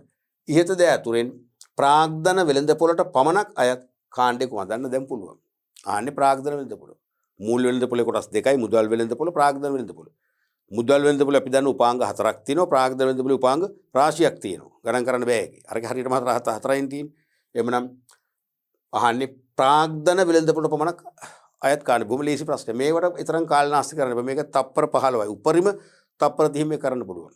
ටක් ගාලා සිලෙක්ට් කරන්න පුළුවන් දැන්. අන්තර් බැංකු ඒක්ෂණ ණය වෙළඳපොළ වැරදි කියලා දන්න. ඇයි ඒක මුදල් වෙළඳපොළේ උපාංග 4න් එකක්. අන්තර් බැංකු ඒක්ෂණ කියන්නේ දින 7කින් සෙටල් කරන්න. කල්පිරෙන ආකාරයෙන් බැංකුව අතර සිදුවන කෙටිකල් ණය ගනුදෙනු. එහෙනම් කෙටිකල් ණය ගනුදෙනු නම් ප්‍රාග්ධන වෙන්නේ නැහැ. මොකද අහන්නේ ප්‍රාග්ධන වෙළඳපොළ දිගු කල්. සාංගමික බැඳුම් කර වෙළඳපොළ. සාංගමික බැඳුම් කර. පුළුවන් ගන්න පුළුවන්. හේතුව සාංගමික බැඳුම් කර කියන්නේ මොනවද? සීමිත පොදු සමාගමක් නැත්නම් ලේඛනගත පොදු සමාගමක් දිගු කාලීනව මහජනයාගෙන් රැස් කරන ණය මුදල්. ඒවා කල්පිරෙන්නේ අවුරුදු 2කින් 3න් 5න් 10න් ආදි වශයෙන්. අවුරුද්දට අඩු කාලයක් තුළ කොහොමද මේ කල්පිරෙන්නේ? එහෙනම් අනිවාර්යයෙන්ම දිගු කාලීන නම් ඒක ගන්න පුළුවන්. වාණිජ්‍ය පත්‍රිකා වෙළඳපොළ. පැහැදිලිවම ගන්න බෑනේ. මතකයිනේ කෙටි කල් මේක. කීර්තිමත් සමාගම් මහජනයාගෙන් මාස 3න් 6න් උපරිම අවුරුද්දෙන් කල්පිරිලා ආපසු ගෙවීම එක ගත්තේ මත රැස් කරන අය තමයි මේ කියන්නේ මේක කෙටි කල් ගන්න බෑ. විදේශ විනිමය වෙළඳපොළ ගන්න පුළුවන් කොහෙත්ම ගන්න බෑ. විදේශ විනිමය වෙළඳපොළ කියන්නේ වාණිජ්‍ය බැංකු සමග විවිධ පුද්ගලයෝ සහ ආයතන විදේශ විනිමය මිලදී ගැනීම සහ විකිණීම කරන ඒවා කොබ කෙටි කාලීන. සියල්ල කෙටි කාලීන. දැන් මම අද යුරෝ ලක්ෂයක භාණ්ඩ ආනයනය කරන්න අවශ්‍ය වුණාම යුරෝ ලක්ෂයක් මම වාණිජ්‍ය බැංකුවෙන් ගන්නවා යුරෝ ලක්ෂයට ගැලපෙන රුපියල් ප්‍රමාණය දීලා. මම භාණ්ඩ ගෙන්නනවා. දැන් මම ආයි අවුරුදු ගානකින්ද ගන්නේ නැහැ. සමහරට හෙටත් ගෙන්නනවා. තව මාසෙකින් ගෙන්නනවා. ඔක්කොම කෙටි කාල. එහෙනම් ඒකත් ගන්න බෑ. ඒකත් ගන්න බෑ. කොටස් වෙළඳපොළ දන්නවනේ කිසිදු වාදයක් නැහැ. ප්‍රාග්ධන වෙළඳපොළේ ප්‍රධානම උපේකකය තමයි ෂෙයා මාකට් එක. ඒ කියන්නේ කොටස් වෙළඳපොළක් නැත්තම් ප්‍රාග්ධන වෙළඳපොළක් නැහැ සමානයි. ප්‍රාග්ධන වෙළඳපොළේ වැඩිම ඉහළම නියෝජනය බලවත්ම එක තමයි ෂෙයා මාකට් එක. ඊට පස්සේ භාණ්ඩාගාර බැඳුම් කර වෙළඳපොළ මතකයිනේ. දැන් රජයට මහජනයාගෙන් ණය රැස් කරන මූල ක්‍රම 3ක් තියෙනවා. එකක් කෙටි කල් ණය. ඒකට දෙන්නේ භාණ්ඩාගාර බිල්පත්. අනික දිගු කල් ණය. අවුරුදු 3න් එහා පැත්තේ නේ. ඒකට දෙන්නේ රුපියල් සුරකුම්පත්. අවුරුද්ද 3ක් අතර කල් පිරලා ආපසු ගෙවන මොනවද? මෙඩිකල් ණය. තේරෙනවද? මොකක්ද කියන්නේ භාණ්ඩාගාර බැඳුම් කර. නැත්නම් සංවර්ධන බැඳුම් කර. භාණ්ඩාගාර බැඳුම් කර සංවර්ධන බැඳුම් කරත් විකිරෙන වෙළඳපොළ තමයි භාණ්ඩාගාර බැඳුම් කර දුක. එහෙනම් ඒක මෙඩිකල්නේ. අවුරුද්ද 3ක් අතර. අවුරුදු අඩු නෑනේ. එහෙනම් ඒකත් දාන්නේ කොහොමද? දිගු කල් වලකට තමයි. එහෙනම් මේක වැටෙන්නේ කැපිටල් මාකට් එකට. එහෙනම් උත්තරය එන්න ඕනේ BEF තියෙන උත්තරේ 3. BEF 3. තුන්වෙනි උත්තරේ. මේක ටග් ගාලා සිලෙක්ට් කරන්න. මොකද මේවා අමාරු ප්‍රශ්න නෙවෙයි.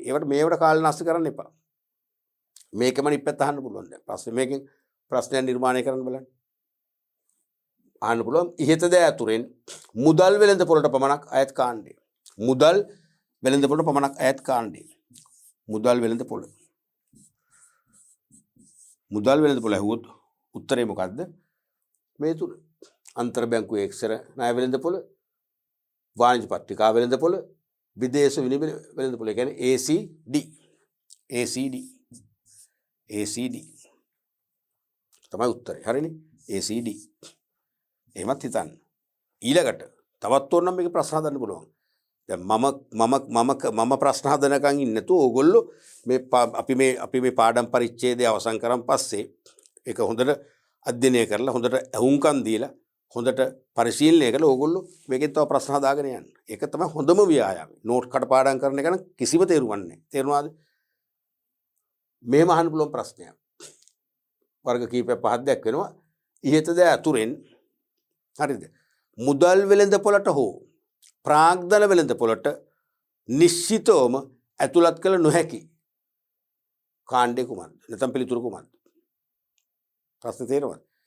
මේ ඉහත ද අතුරෙන් මුදල් වෙළඳපොළ හෝ ප්‍රාග්ධන වෙළඳපොළට නිශ්චිතවම පැහැදිලිවම ඇතුළත් කරන්න බැරි පිළිතුර ඇහුවොත් කාණ්ඩය ඇහුවොත් මොකද උත්තරේ? දැන් මේක හරි. අන්තර් බැංකු ඒක්ෂණ ණය වෙළඳපොළ හරි. මොකද පැහැදිලිවම කෙටි කාලනේ. උපරිම දින 7කින් බැංකු අතර ණය හුමාරු වෙනවා. දින 7කින් පියවන්න ඕන. කෙටි කාලනේ. පැහැදිලිවම මේක හරි. ඒක මුදල් වෙළඳපොළ. සාංගමික බැඳුම් කර වෙළඳපොළ. ඒ කියන්නේ මොකද්ද? ඒකත් දිගු කාලනේ. අවුරුදු 4න් 5න් 10න් තමයි ආපහු සෙටල් කරන්නේ. මහජනයාගෙන් ගන්නව දිගු කාලීන ණය. පැහැදිලිවම එහෙනම් ඒක ප්‍රාග්ධන වෙළඳපොළ. ඒකත් හරි. වාණිජ්‍ය පත්‍රිකා වෙළඳපොළ පැහැදිලිවම මනි මාකට්. ඇයි?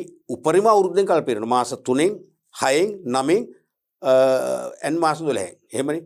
වාණිජ්‍ය පත්‍රිකා වර්ග 4යි තියෙන්නේ. මාස 3න් කල්පිරෙනවා 6න් 9න් 12න්. එහෙනම් ඒකත් පැහැදිලිවම මුදල් වෙළඳපොළ. විදේශ විනිමය වෙළඳපොළ පැහැදිලිවම කෙටි කාලීන. දැන් මම අද ඩොලර් 10000ක් බැංකුවකින් ගන්නවා ශ්‍රී ලංකා රුපියල් ගෙවල එකට. ඒ ඩොලර් 10000න් මං විදේශ ගනුදෙනුවක් සෙටල් කරනවා. කරාම හෙට අනිද්ද වෙනකොට මට ආයෙත් ඒ වගේ දැන් මම විදේශ වලින් තමයි නියුක්ත ව්‍යාපාරිකයෙක් නම් හෙට අනිද්ද වෙනකොට ආයෙත් ඒ වගේ ගෙවීමක් කරන්න වෙන්නේ නැද්ද? වෙනවා. ගෙවීමක් නැත්තම් මට සමහරට මම බහන්න අපනයනය කරලා මට ඩොලර් 15000ක් වගේ ලැබෙන්න බැරිද? ලැබෙන්න පුළුවන්. මම මේ 15000 දෙන රුපියල් ගන්නවා. එහෙනම් ඔක්කොම කෙටි කාල. එහෙනම් ඒකත් පැහැදිලිව මනි මාකට්. කොටස් වෙළඳපොළ කියන දෙයක් නැහැ නේ. ප්‍රාග්ධන වෙළඳපොළේ අංක 1 වෙළඳපොළ පැහැදිලිව දිගු කාල. ඒකත් ගන්න බෑ නේද? භාණ්ඩාගාර බැඳුම් කර වෙළඳපොළ. මතකනේ මම මේකේ ප්‍රශ්නේ ආපු ප්‍රශ්නේ මුදල් වෙළඳපොළට හෝ ප්‍රාග්ධන වෙළඳපොළට නිශ්චිතවම අදාළ කරගන්න බැරි උත්තරේ.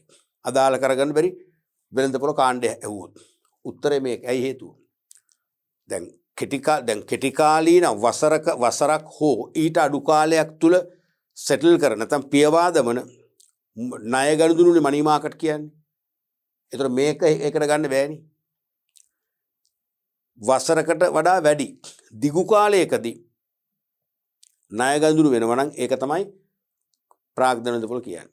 මම කිව්වා පැහැදිලිවම රජයේට මහජනයාගෙන් ණය ගන්නකොට ක්‍රම ණය වර්ග තුනක් තියෙනවා. එකක් කෙටිකල් ණය. උපරිම අවුරුද්දෙන් කල්පිරන භාණ්ඩාගාර බිල්. ඒක හරි. ඒක කෙලින්ම මනි මාකට්. අනිත් එක දිගු කාලීන ණය අරමුදල්. රුපියල් සුරකුම්පත් කියලා જાතිය වෙනම තියෙනවානේ. අවුරුදු 5 10 15 ඒ වගේ ණය ගන්න. භාණ්ඩාගාර බෙදුම් කරයි සංවර්ධන බෙදුම් කරයි කියන්නේ මැදිකල් අවුරුද්ද 3ක් අතර. තේරුණාද? එහෙනම් රජයේ තියෙනවා රජයේ ණය ගන්නකොට කෙටිකල් දිගුකල් මැදිකල්. කෙටිකල් එක මනි මාකට්, දිගුකල් එක කැපිටල් මාකට්. නම් මේක මොකද්ද? අන්න මේක තමයි දෙකටම හරියටම ඇතුළත් කරන්න බැරි. එහෙනම් උත්තරේ මොකද්ද? එහෙනම් මේක. අන්නේ මේ මම මේ දැන් කියන ප්‍රශ්නේ කවදාකවත් විභාගයට අහලා නැහැ. ඇහුවොත් ලියන්න පුළුවන් වෙනවා එහෙම. ඒ වගේ මේකේ මේ තුලින් ප්‍රශ්න නිර්මාණය කරගන්න. ඊළඟට අපි බලමු ඊළඟ ප්‍රශ්නයත්. පහත වගුවේ අයදුම්කරුවන් තෝරා ගැනීමේ ක්‍රම සහ ඒවා මගින් මැනිය හැකි දෑ දක්වා ඇත. අයදුම්කරුවන් තෝරා ගැනීමේ ක්‍රමයි ඒවා මගින් මැනිය හැකි දෑ. බලමු අහන්නේ මොකද්ද කියලා. ඉහත දී ඇති ක්‍රම අනුපිළිවෙල අනුව මැනිය හැකි දෑ නිවැරදිව ගලපා ඇති වර්ණය කුමක්ද? ඉහත දී ඇති ක්‍රම අනුපිළිවෙල අනුව මැනිය හැකි දෑ නිවැරදිව ගලපා ඇති වර්ණය කුමක්ද? එතකොට මේක තියෙනවා අයදුම්කරුවන් තෝරා ගැනීමේ ක්‍රම සහ ඒ මගින් මැනිය හැකි දෑ. අයදුම්පත් ඇගයීම, බුද්ධි පරීක්ෂණ, ප්‍රායෝගික පරීක්ෂණ, පෞරුෂ පරීක්ෂණ නැත්නම් පෞරුෂත්ව පරීක්ෂණ. එතකොට මේ පරීක්ෂණ ක්‍රම, ඒ කියන්නේ මේ තෝරා ගැනීමේ ක්‍රමනේ. තෝරා ගැනීමේ ක්‍රම තුලින් මනින දේවල්. චිත්ත වේග පාලන හැකියාව. අදාළ රැකියාකාරය ඉටු කිරීමට ඇති හැකියාව. අදාළ රැකියාකාරය ඉටු කිරීමට ඇති හැකියාව. අපේක්ෂකයින්ගේ සුදුසුකම් වල යෝග්‍යතාවය. අපේක්ෂකයින්ගේ සුදුසුකම් වල යෝග්‍යතාවය. තර්කානුකූලව සිටීමේ හැකියාව. හොඳ ප්‍රශ්නයක්. කාලයකට පස්සේ ආපු. මොකද්ද පාඩම? මානව සම්පත් කළමනාකරණය කියලා පැහැදිලිවම එනවා. මානව සම්පත් කළමනාකරණය කොතනද? කීවෙනි කාර්යද අපි කරපු? කාර්ය කිව්වේද? 4 වන කාර්යය. 4 වන කාර්යනේ තෝරා ගැනීම සහ බඳවා ගැනීම සම්බන්ධ ප්‍රශ්නයන් අහන්නේ. එතකොට චිත්තවේග පාලන හැකියාව. දැන් සාමාන්‍යයෙන්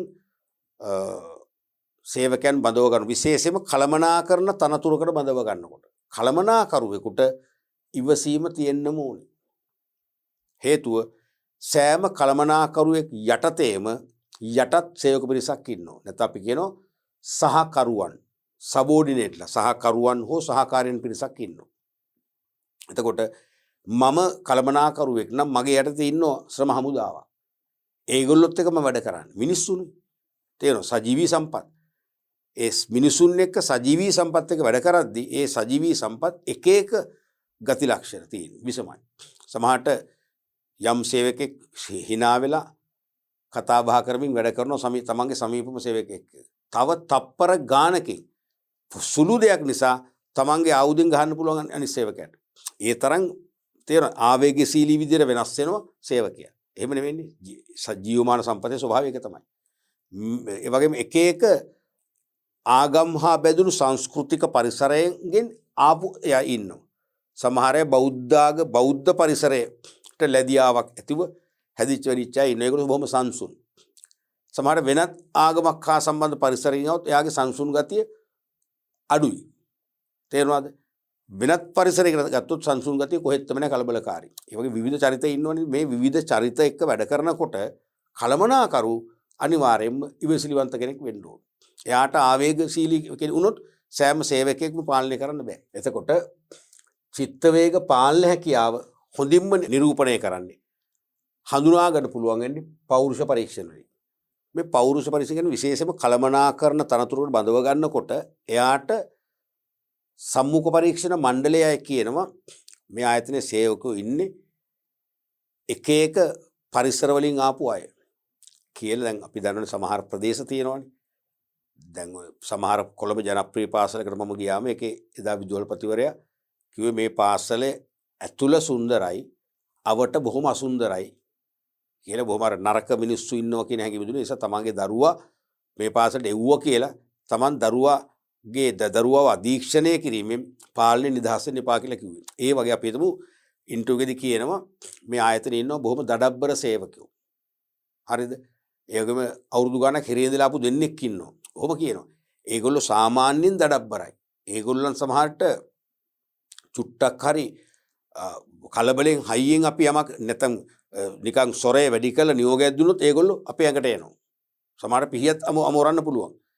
ඉතින් ඒ වගේ පරිසරයක තමයි වැඩ කරන්න වෙන්නේ. දැන් ඔබට මේ තනතුර බාර දුන්නම ඔබට සේවකයෝ ඔබ වට කරලා ඔබට උද්ඝෝෂණය කරනවා. ඔබ මේ ඉවත් කරන්න කියලා. එහෙම නැත්නම් ඔබත් එක්ක රණ්ඩු කරගන්න එනවා. පිහියක් අමෝරාගෙන එනවා. එතකොට ඔබ මොකද කරන්නේ? අන්න එහෙම කියද්දි කිව්වොත් මම හොඳට ස්පෝර්ට්ස් කරලා තියෙනවා. මම බ්ලැක් බෙල්ට් කෙනෙක්. මාත් එක්ක ඒසල්ලන් හරියන්නේ නැහැ. මං අල්ල ගහන පොළවේ. කෙලින්ම එයා කට්. එයාත් ඒ තනතුර හරියන්නේ නැහැ. ඇයි චිත්තාවේග පාලනය කරන්න බෑනේ. එහෙනම් අන්න එතනදී ඒ වගේ දැන් මම මේ කියන එක ඔබට හරි වැදගත්. ඉස්සරහට කවදා හරි ඉන්ටර්විව් එකට යනකොට එහෙම ඇත්ත ඉන්නවද? කිසිම මූණේ ඉරියව් වල කිසිම වෙනසක් කරන්න බෑ. දැන් සමහරවිට කියනකොට ඇස් උඩ යන්න පුළුවන්, නල රැලි වෙන්න පුළුවන්. මට මේකේ ඉන්නේ යකු වගේ වුණේ එහෙනම්. එහෙම මුකුත් පිටතට පෙන්වන්න බෑ. මූණේ ඉරියව් වල කිසිම වෙනසක් නොකර තවත් දුරට මූණ රිලැක්ස් කරගන්න ඕනේ. පොඩි සිනහ මුසු මුහුණකට තත්ත්වෙ එන්න ඕනේ. ඇවිල්ලා එහෙම ඇත්ත ඉන්නවද? ඒකේ තියෙන ස්වභාවයනේ කොතන ගියත් ඒ වගේ ඉන්නවනේ. මිනිස්සු එක වගේ නෙවෙයිනේ. සමහරට ඒගොල්ලෝ ඒ තත්ත්වයටපත් වෙලා තියෙන ඒගොල්ලන්ට වෙච්ච අසාධාරණයක් නිසා වෙන්න පුළුවන්. සමහරට ඒගොල්ලන්ගේ සමාජ වටපිටාව නිසා වෙන්න පුළුවන්. අපි ඉතින් මේ මිනිස්සුන්ට ටිකක් අනුකම්ප කරන්න ඕනේ. මම එහෙමවත් මං කියන රයිට් ඔයාට කැමති නම් අනින්න මං ඔයාට කිසි වරදක් කරලා නැහැ. මම දන්නවා මම ආවේ ඕගොල්ලෝ ආරක්ෂා කරන්න. ඕගොල්ලන්ට ඔයගේ ප්‍රශ්න තිබෙන බව මට ආරංචි වුණා. මං ආවේ අදින් පස්සේ ඉවත් කරන්න. ඕගොල්ලෝ ආරක්ෂා කරන්න මං ආවේ. ඔයා කැමති නම් ඕගොල්ලෝ මට ඕන දෙයක් කරන්න. මම ඒගොල්ලොත් මම කොහොම හරි පෑල්ලුවා. ඒ වගේ එතනට මම කියන එකම උත්තරේ නෙවෙයි. ඒ වෙලාවට එන විදියට උත්තර දෙන මම ඒව ගණන් ගන්නෑ. මම ගාන්ට ඒගොල්ලෝ සෙටල් කරනවා කියන තැනට આવුත් අන්න චිත්තාවේග පාලන හැකියාව තියෙනවා කියලා තීරණය කරනවා. මොකද පෞරුෂත්ව පරීක්ෂණය. එහෙනම් මෙතනට එන්නේ ඒ ඊළඟට බලමු B. අදාළ රැකියාකාර ඉටු කිරීමට ඇති හැකියාව. ඒකට ගැලපෙන්නේ මොකක්ද? දැන් මේ කියන්නේ රැකියාවේ කාර්යයන් ඉටු කිරීමට ඇති හැකියාව. දැන් උපාලි ගෲප් එකේ මම අර විශ්වවිද්‍යාලෙින් දැද්දි තාවකාලික වැඩ කරානේ. එතකොට උපාලි ෆියට් සහ මැස්ඩකාර් හදපු කම්පැනිය දැන් ඒ නිෂ්පාදනය නවත්තලා. එතකොට ඒක මේන්ටනන්ස් ඩිපාර්ට්මන්ට් එක. මුළු උපාලි ගෲප් එකේම වාහන අලුත්වැඩියා කරන ගරාජ් එක. එතකොට බ්ලූමිල් රෝඩ් එකේ හෙඩ් ඔෆිස් එකෙන් බදව ගන්නව සේවකයන්. නැත්නම් ආකර්ෂණය කරගන්නවා. කරගෙන තෝරගන්නේවනේ මෙහෙට. මෙකැනික්ලා ටින්කරින් බාස්ලා විශේෂයෙන්ම තේරෙනවා. ඉලෙක්ට්‍රිෂියන්ලා ඒ මෙකැනික් කෙනෙක් ආවම හැමදාම දෙන එකම ටෙස්ට් එක හදන. ඒ කියන්නේ අපිට එක උනාට අලුත්යට අලුත්නේ. දැන් එක දවසක් ආව දෙන්නේ. ඒ දෙන්න ආවම ඒ දෙන්න දුන්නා. ඒ කාලේ තිබුණ නිෂාන් අර්වාන් කියලා වෑන් ජාතියක්. දැන් ඒව ලංකාවේ නෑ මං හිතන්නේ. ඇත්තටම නෑ. නිෂාන් අර්වාන්. ඒ කාලේ උපාලි ගෲප් එකේ වාහන 100ක් ගත්තු 180ම නිෂාන් අර්වාන්. සමහර අය කියනවා උරුවාන් කියලා. නෑ නිෂාන් අර්වාන්. ඒ වෑන් වල කාබුරේටර් තියෙනවනේ. මටත් ඒ ගැන ලොකු දැනුමක් නැහැ. ඔයගොල්ලෝ දන්නවා ඇති. මොටර් බයික් වල තියෙන කාබුරේටර්. ඒ කාබුරේටර් දෙකක් ගලවලා එක සමාන දෙකක් ගලවලා කෑලි ගලවලා දෙනවා මේ සවි කරන්න කියලා. ඒ කාබුරේටර් දෙකේම සමාන මොකද ඒකේ තියෙන පොඩි පොඩි උපාංග 100ක් විතර තියෙනවනේ. ඒ උපාලික හිටියා මට දැන් නව මතක නැහැ. ඒ මෙකැනික් එයා තමයි කාබුරේටර් විශේෂඥයා. එයා හැදුවම තමයි. ඒ කියන්නේ ලයිෆ් ටයිම් යන්න පුළුවන්. එයා දවසකට හදන්නේ එකයි පිළිගන්නවා.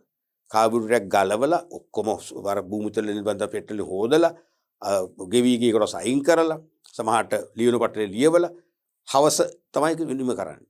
දැන් තව කෙනෙක් හිටියා එයාගෙන නම මතකයි. එයා දුන්නොත් එයා කාබුරේටර් 3ක් විතර කරනවා. එයාගේ චින්තනේ මම වැඩි ප්‍රමාණයක් හැදුවා කියලා. ඊට හැදුවට වැඩක් නැහැ. එයා සමහර ඊළඟ මාසෙත් ආයෙ කරනවා. අර මං කිය හොඳ එක්කෙනා එයාට තමයි බාර දෙන්නේ අර නවකෝ දෙන්නේ. එයා සමාන කෑලි දෙකක් අයින් කරලා කියනවා හයි කරන්න කියලා. එක්කෙනෙක් ටට්ටක් ගාලා ගිහලා හයි කරනවා. හයි කරලා කියනවා මම වැඩේ කරයි කියලා. හරිද? කෑල්ලක් අඩුවෙන් හයි කරේ. එයාට කිව්වා රයිට් ඔයා යන්න අපි පසුව දැනුම් දෙන්නම්. එයා එතනම කට්. තව කෙනෙක් බාගෙට හයි කරලා මොනවද හොයනවා. ඒ වටපිටාවට හොයනවා. උළුව කසනවා. තේරෙනවද? ඊට පස්සේ මේ ළඟ තියෙන ආයුධ පෙට්ටිය උස්සලා බලනවා. ඇයි මොකද? නෑ මේකේ මෙන්න මේ බුෂ් එක නෑ මේ බුෂ් එක නැතුව මේක හයි කරන්න බෑ. මම ඒකයි බැලුවේ කියනවා. රයිට්. බුෂ් එක පස්සේ හොයාගන්න බලවා හැටි ඉඳන් වැටෙන්නේ. තේරෙනවද ටෙස්ට් එක? ඒ කියන්නේ එයා තමයි සබ්ජෙක්ට් එක දන්නේ. එහෙනම් ඒ කාර්ය දැනීම බලනවා ප්‍රැක්ටිකල් ටෙස්ට් එකේ. ප්‍රායෝගික පරීක්ෂණයෙන් බලන්නේ මොකද්ද? තනතුරට අදාළ කාර්යන් කරන්න පුළුවන්ද කියන එක. එහෙනම් අදාළ රැකියාකාරී ඉටු කිරීමට ඇති හැකියාව බලන්න පුළුවන්. මොකෙන්ද ප්‍රායෝගික පරීක්ෂණය වගේ. එහෙනම් ඒකට අදාළ උත්තරේ B පැහැදිලිව. C අපේක්ෂකයන්ගේ සුදුසුකම් වල යෝග්‍යතාවය. අපේක්ෂකයන්ගේ සුදුසුකම් වල යෝග්‍යතාවය හඳුන ගන්න පුළුවන් මොකෙන්ද? අයදුම් පත්‍රය කියීමෙන්. මොකද අයදුම් පත්‍රයේ තියෙන අනිවාර්යයෙන්ම සුදුසුකම් දක්වලා. උසස් පෙළ ප්‍රතිඵල, උපාධිය, සමහර පශ්චාත් උපාධිය. එහෙනම් අනිවාර්යයෙන්ම සුදුසුකම් අපිට හඳුන ගන්න පුළුවන් හොඳම සාක්ෂිය තමයි අයදුම් පත්‍රයේ ඇගීම. එහෙනම් ඒකට එන්නේ මොකද්ද? C. ඒකට එන්නේ C. ඊළඟට තර්කානුකූලව සිතීමේ හැකියාව. තර්කානුකූලව සිතන්න පුළුවන් වෙන විශේෂයෙන්ම කළමනාකරන තනතුරු වලට පත්වන අයට, විධායක තනතුරු වලට පත්වන අයට තාර්කිකව සිතීමේ හැකියාව තියෙන්න ඕනේ. පහළ මට්ටම් වලට මේක අදාළ වෙන්නේ. එහෙනම් ඒක මනින්න පුළුවන් හොඳම පරීක්ෂණය. මොකද්ද? බුද්ධි පරීක්ෂණය. IQ ටෙස්ට් එක දානවා කියන්නේ IQ මොකද්ද කියන්නේ? IQ කියන්නේ මොකද්ද? ඉන්ටෙලිජන්ට් කෝටියන්ට් ටෙස්ට් කියන එක. ඒ IQ පරීක්ෂණයක් වොම් ගොඩක් වෙලාට දෙනවා පොඩි ප්‍රශ්න පත්‍රයක්. ඒකේ තියෙනවා විවිධාකාරී ප්‍රශ්න. තේරෙනවද? විවිධ මානයන්ගෙන් ඒ ප්‍රශ්නට උත්තර බලාපොරොත්තු වෙනවා. ඒ උත්තර වලට හරියටම ලියුවොත් ඒ කියන්නේ මෙයාගේ බුද්ධි මට්ටම හොඳයි. එහෙනම් අනිවාර්යයෙන්ම තර්කානුකූලව සිටීමේ හැකියාව නැත්නම් බුද්ධිමය හැකියාව බලන්නේ අනිවාර්යයෙන් බුද්ධි පරීක්ෂණ වල. එහෙනම් මෙතනට එන්නේ D. එහෙනම් උත්තරේ එන්න ඕනේ C D B ඒ තමයි පිළිවෙලට එන්න ඕනේ. C D මෙතන තියෙන නෑ. මෙතන පිළිවෙල නෑ. මාරු වෙලා තියෙන්නේ C D B උත්තරේ 4. මේකත් ටිකක් අමාරුම නැහැ මධ්‍යස්ථ ප්‍රශ්නයක්. හැබැයි බොහොම පරිස්සමෙන් ඊටාම සුපරීක්ෂාකාරී ලෙස කරේ නැත්තම් මේක අනිවාර්යෙන් පටල ගන්න පුළුවන්. අපිටත් පැටලෙන්න පුළුවන්. කලබලේ කරන්න බෑ. මේකට විනාඩි 2කමාර මදි නම් තවත් විනාඩියක් 1කමාරක් කරන් විනාඩි 3ක් 3කමාරක් 4ක් ගත්තත් ප්‍රශ්නයක් නෑ. මොකද මේක අමාරු නැති ප්‍රශ්නයක් වරද්ද ගන්න එක හරීම මේ කියන්නේ මං කියන්නේ පෞසිද්ධ වෙන වැඩක්. කළ හැකි ප්‍රශ්නයක් නේ. මොකද මේක මාරු වෙන්න පුළුවන් දෙක තමයි මොකක්ද දන්නවද? මෙන්න මේක. මේ තර්කානුකූල සිතීමේ හැකියාවයි චිත්තාවේග පාලනය කිරීමේ හැකියාව කියන උත්තර දෙක මාරු වුණොත් තමයි මේක වරදින්නේ. හොඳයි අපි ඊළඟ ප්‍රශ්නෙත් බලමු. කාර්ය සාධනය මත සේවක මූල්‍ය ප්‍රතිලාභ ලබා දීම මගින් ඇතිවිය හැකි ක්ෂණික ප්‍රතිඵලය වන්නේ කාර්ය සාධනය මත. ඒ කියන්නේ සේවකෝ විසින් ඉටු කරන කාර්ය ප්‍රමාණය, කාර්යවල යෝග්‍යතාවය, වැඩ ප්‍රමාණය, ඒ ඉටු කරන වැඩවල ගුණාත්මක භාවය, කාර්ය සාධනය මත සේවක මූල්‍ය ප්‍රතිලාභ. ඒ කියන්නේ වැඩ කරන සේවකයන්ට වැඩියෙන් ගෙවනවා. නැත්නම් අඩුවෙන් ගෙවනවා වගේ. ලබා දීම මගින් ඇතිවිය හැකි ක්ෂණික ප්‍රතිඵලය වන්නේ සේවක අභිප්‍රේරණය වර්ධනය වීම, සේවක ඵලදායකත්වයේ වර්ධනය වීම, සේවක ආකර්ෂණය වර්ධනය වීම, සේවක ප්‍රවාසීතාවයේ අවම වීම, සේවක එකඟතාවයේ වර්ධනය වීමයි. සමාන උත්තර කීපයක්ම තියෙනවා. සිලෙක්ට් කරන්න බෑ ටක් ගාලා තප්පර 5න්. මොකද හිතෙන්නේ? කාර්ය සාධනය මත සේවක මූල්‍ය ප්‍රතිලාභ ලබා දීම. ඒ කියන්නේ වැඩ කරන ප්‍රමාණය මත වැඩවල ගුණාත්මක භාවය, වේගවත් භාවය, නිවැරදි භාවය, සම්පත් නාස්ති නොකිරීම. එහෙමනේ කාර්ය සාධනය කියන්නේ. ඒ කාර්ය සාධනය මතයි කියන්නේ. හොඳින් වැඩ කරන සේවකයන් හොඳට ගෙවනවා. හොඳින් වැඩ කරන්නේ නැත්නම් අඩුවෙන් ගෙවනවා. ඒකෙන් එහෙම කිරීම මගින් ඇතිවන ක්ෂණික ප්‍රතිඵලය මොකද? සේවක අභිප්‍රේරණය වර්ධනය වෙනවා. ඒ කියන්නේ ස්වකීය කැමැත්තෙන් වැඩ කරන්න පෙළඹෙනවා. හරිනේ. දැන් මම දන්නවා මමත් හොඳට වැඩ කළොත් මටත් වැඩිපුර මුදල් උපයන්න පුළුවන්. වැඩිපුර ගෙවීම් කරන බව මම දන්නවා. එහෙනම් මම උනත් ස්වාධීනව කාගේවත් බලකිරිල්ලක් ඕනේ නැහැ. මම කැමැත්තෙන්ම ඉහළ කාර්ය සාධනයක් දෙන්න වැඩ කරනවා. ඒක තමයි සේවක අභිප්‍රේරණය කියන්නේ. ඒක හරි. ඒකත් හරි. ඒක හරි නිසා යට උත්තර හතරම කියවන්නේ නැද්ද? අනිවාර්යයෙන්ම කියවන්න. මොකද මීට වඩා ප්‍රබල උත්තර මෙතන තියෙන්න පුළුවන්. අනික සේවක ඵලදායකත්වයේ වර්ධනය වෙනවා. ඒකත් හරිනේ. ඇයි? දැන් කාර්ය සාධනය මත මූල්‍ය ප්‍රතිලාභ ලබා දෙනකොට ඒ ප්‍රතිලාභ ලබාගත් අය ඊළඟ වතාවෙත් ප්‍රතිලාභය ගන්න හොඳට වැඩ කරනවා. මූල්‍ය ප්‍රතිලාභ අඩුවෙන් ලැබිච්ච අය ඊළඟ වතාවේ Tamante ප්‍රතිලාභය ගන්න මහන්සිලා වැඩ කරනවා. එහි ප්‍රතිඵලය මොකද වෙන්නේ? අනිවාර්යයෙන්ම ඒගොල්ලන් අතින් නිමෙවුම් ධාරිතය වැඩි වෙනවා. අඩුම සම්පත් නාස්තියක් කරලා අඩුම යෙදවුම් වලින් වැඩිම නිමෙවුම් ප්‍රමාණයක් බිහි කරන්න ව්‍යාපාරයට දායකත්වයක් දෙනවා. ඒකත් හරි. ඒකත් හරි. ඒ දෙක විතරක් ගත්තොත් වඩා හරි එක මොකක්ද? ඔන්න මේ වගේ ප්‍රශ්න පටලන්න මම මේව ලේසි නෑ. මේක දැන් බැලුවට ලේසිනේ. මේවා මොකද සමාන සමීප උත්තර තියෙනවා. අනුරූප උත්තර තියෙනවා. අනිවාර්යෙන් ළමයි වරද්ද ගන්නවා කලබලෙන් ලියන්න ගියොත්. අපි අනිත් අමතක කරන මේ දෙක විතරයි කියන්නේ මොකක්ද උත්තරේ? මේක අහන්නේ මොකද්ද? ඇති ලබා දීම මගින් ඇතිවිය හැකි ප්‍රතිඵලය නෙමෙයි අහන්නේ. මොන ප්‍රතිඵලද? අහන්නේ ක්ෂණික ප්‍රතිඵලය. ඔන්නක තමයි කේස් එක. අහන්නේ ඇතිවිය හැකි ක්ෂණික ප්‍රතිඵලය. ඇතිවිය හැකි ක්ෂණික ප්‍රතිඵලය අහන්නේ. ක්ෂණික ප්‍රතිඵලය අහන්නේ. ප්‍රතිඵලය කියලා ගත්තොත් මේකත් හරි. දැන් එහෙම තමයි සමහර විට අපිටත් වරදිනවා. මම වුණත් කියවන් යනකොට සමහරට මම ගන්නවා ලබා දීමකින් ඇතිවිය හැකි ප්‍රතිඵලය. ක්ෂණික කිව්වොත් අපිට මට බරට වදින්නේ ප්‍රතිඵලය විතරයි. බරට වදින්නේ ප්‍රතිඵලය නම් මම සමහරට මේකත් සිලෙක්ට් කරනවා. ඔබ කියවද්දී අපිට ක්ෂණික ප්‍රතිඵලය කියන එක බරට වදිනවා. එහෙනම් ඔබ බලන ක්ෂණික කියන්නේ මොකද්ද? මුලින්ම ඇතිවන ප්‍රතිඵලය. එහෙනම් ඔබ හරියට උත්තරේ සිලෙක්ට් කරනවා. තේරුණාද? ක්ෂණික ප්‍රතිඵලයකොත් මොකද්ද උත්තරේ පළවෙනි එක. ඇයි? දැන් මේ ප්‍රතිලාභ දීපු ගමම්ම ලැබිච්ච ගමම්ම මම උනන්දු වෙනවා මේ මොහොතේ දැන් ආයි හොඳට වැඩ කරන්න. ඊළඟ වතාවෙත් මට මේ මූල්‍ය ප්‍රතිලාභය වැඩියෙන් ගන්න. ඔබට මේ ප්‍රතිලාභය ආවේ නැහැනේ. ඔබ මේ මොහොතේ දැන් හිතනවා අපිත් හරියට වැඩ කරන්න ඕනේ. මූල්‍ය ප්‍රතිලාභය ගන්න. ඒක ක්ෂණිකව ඇතුලේ ගන්න. එහෙනම් අභිප්‍රේරණය. හරිද? අභිප්‍රේරණය වෙලා ඊට පස්සේ තමයි ඵලදායීතාව වර්ධනය වෙන්නේ. එහෙනම් දෙවන ප්‍රතිඵලය තමයි. එහෙනම් උත්තරේ මොකද්ද? 1. අපි බලමු. සේවක ආකර්ෂණය වර්ධනය වීම. මේකත් හේතුවක් වෙනවා. දැන් මේ වගේ මූල්‍ය ප්‍රතිලාභ දෙනවා කියලා ආරංචි වුණාම මේ ආයතනයේ රැකියාවකට යන්න ගොඩක් අය උනන්දු වෙනවා. ඒ නිසා පහසුවෙන් සේවකයෝ රැකියාවට ගෙන්න ගන්න පුළුවන්. ඒකත් පස්සේ ඇති වෙන එක. හරිද? නැත්නම් ඒකත් හරි. සේවක ප්‍රවාසීතාවය වම වෙනවා. මේකත් හරි.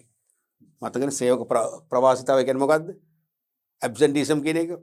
සේවකයන් වැඩට පැමිණීම. සේවකයන් වැඩට පැමිණීම දුර්වල නම් නිතර නිවාඩු ගන්නවා. නිවාඩු වෙරළ නෝපේත් යනවා. එහෙමනම් මොකද වෙන්නේ? සේවකයන්ගේ නිසි ප්‍රතිඵල ලබන්න බෑ. එන සේවකයන් රාජකාරියට වාර්තා නොකර ඉන්න හෝ වාර්තා කළත් වැඩ නොකර ඉන්න ප්‍රවණතාවය තමයි සේවක ප්‍රවාසීතාවය කියන්නේ. ඒක අඩු වෙනවා. අඩු වෙන කියන්නේ මොකද? සේවකයන් වැඩට පැමිණීම හොඳ වෙනවා. ඉතින් ඒකත් වෙන්න මේ ප්‍රතිලාභ ලබා දෙන්න ඉපේ. ප්‍රතිලාභ ලැබුණේ නැත්තම් ඒක වෙන්නේ නැති. අනික ඒකත් ක්ෂණිකව ඇති වෙන්නේ නැහැ. ඒකත් පස්සට දාන්න වෙනවා. සේව්‍ය සේවක එකගතාවය වර්ධනය වීමත් ඉතින් ගන්න පුළුවන්. ඉතින් ඒක සේව්‍ය සේවක එකගතාවය වර්ධනය වෙන්න මේ මූල ප්‍රතිලාභම වෙන්න ඕනේ නැහැ. තවත් ප්‍රතිලාභ ක්‍රම තියෙනවා කියලා අපි ඉගෙන ගන්න තියෙනවානේ. නිසා ඒකත් ගන්න බෑ. පැහැදිලිම උත්තරේ මොකද එක? පැහැදිලිම එක තමයි සිලෙක්ට් කරන්න වෙන්නේ. ඒ වගේ මේක ටිකක් හිතන්නට ඕනේ. තේරුණාද? ඊළඟට මේ ප්‍රශ්නේ අහන්න පුළුවන්. කාර්ය සාධනයේ මත සේවක මූල්‍ය ප්‍රතිලාභ ලබා දීම මගින් ආයතනයකට ක්ෂණිකව ලබාගත නොහැකි ප්‍රතිඵලය. ඒ කියන්නේ ඈතම ප්‍රතිඵලය හෙව්වොත් උත්තරෙ මෙන්න මේක. පස්වෙනි එක. සේවක එකගතාවේ වර්ධනය වීම කියන එක. මොකද මේ මූල්‍ය ප්‍රතිලාභය දීපු පළියට සේවකයා සේවා යෝජකයාගේ හැම තීරණයකටම එකගතාවය පළ කරන්නේ නැහැ. එහෙනම් ඈතම උත්තරය හෙව්වොත් මොකද්ද? මේක. ඊළඟ ප්‍රශ්නේ බලමු. රැකියාව කරන අතරතුර ඇතිවිය හැකි සේවක විනය ගැටලුවක් වන්නේ. ආනේ සේවක විනය ගැටලු මතකනේ මානව සම්පත් කළමනාකරණ අපි කතා කරලා තියෙනවා ඩිසිප්ලින් මැනේජ්මන්ට් කියලා පරිච්ඡේදයක්. විනය කළමනාකරණ කියලා කොටසක්. එතකොට මේ අහන්නේ රැකියාව කරන අතරතුර රැකියාව යන අතරතුර ඇතිවිය හැකි සේවක විනය ගැටලුවක් වන්නේ. කියන්නේ විනය කඩ කිරීමක් වන්නේ. පළවෙනි එක ප්‍රමාද වී සේවයට වාර්තා කිරීමයි. ඒක ගන්න පුළුවන්. ප්‍රමාද වී සේවයට වාර්තා කිරීම විනය ගැටලුවක් තමයි. හැබැයි ඒක රැකියාව කරන අතරතුර එකක්ද නෑනේ. රැකියාව කරන අතරතුර නෙවෙයිනේ. තේරුණාද? රැකියාවට වාර්තා කරාට පස්සේ අපි විනය විරුද්ධ වැඩ කරනවා. රැකියාවට වාර්තා කරලා නිදා ගන්නවා. වැඩ කරන්නේ. රෙස්ට් රූම් ගිහලා නිදා ගන්නවා.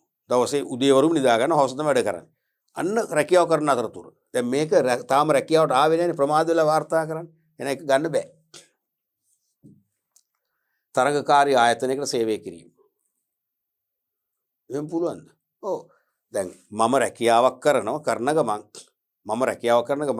මම වැඩ කරන තරගකාරී ආයතනයකට. අපි මම පර්යේෂණ නිලධාරියෙක්. මට තියෙන්නේ අන්තර්ජාලයේ ඔස්සේ ලෝකයේ විවිධ පාර්ශවයන් පුද්ගලයන් සහ ආයතන සමග සාකච්ඡා කළ දත්ත රැස් කරන්න. ඒ දත්ත තොරතුරු බවට පත් කළා මම මගේ ආයතනයේ කළමනාකරණ දෙන්න තීරණ ගන්න. මම එහෙම දෙනව වෙනුවට මං කරන්නේ තරගකාරී ආයතනයේ තොරතුරු සපයනවා. මට එහෙන් ගෙවනවා. ඒකත් විනය විරෝධීනේ. ඒකත් ගන්න පුළුවන්. එතකොට නේ තරගකාරී ආයතන සේවය කිරීම වැඩ කරන ගමන් කරන්නේ. එහෙම හිතන්න පුළුවන්. නොදන්වා රැකියාවෙන් ඉවත් වීම. නෑනේ ඉතින් ඒක රැකියාව කරන අතරතුරනේ. ඒක රැකියාව ඉවරයිනේ. ඒකත් නොදන්වා නතර වෙන එකත් වැරදි. නමුත් කරන අතරතුරට ගන්න බෑ ඒකනේ. ඊළඟට අනුමැතියෙන් තොරව නිවාඩු ලබා ගැනීම.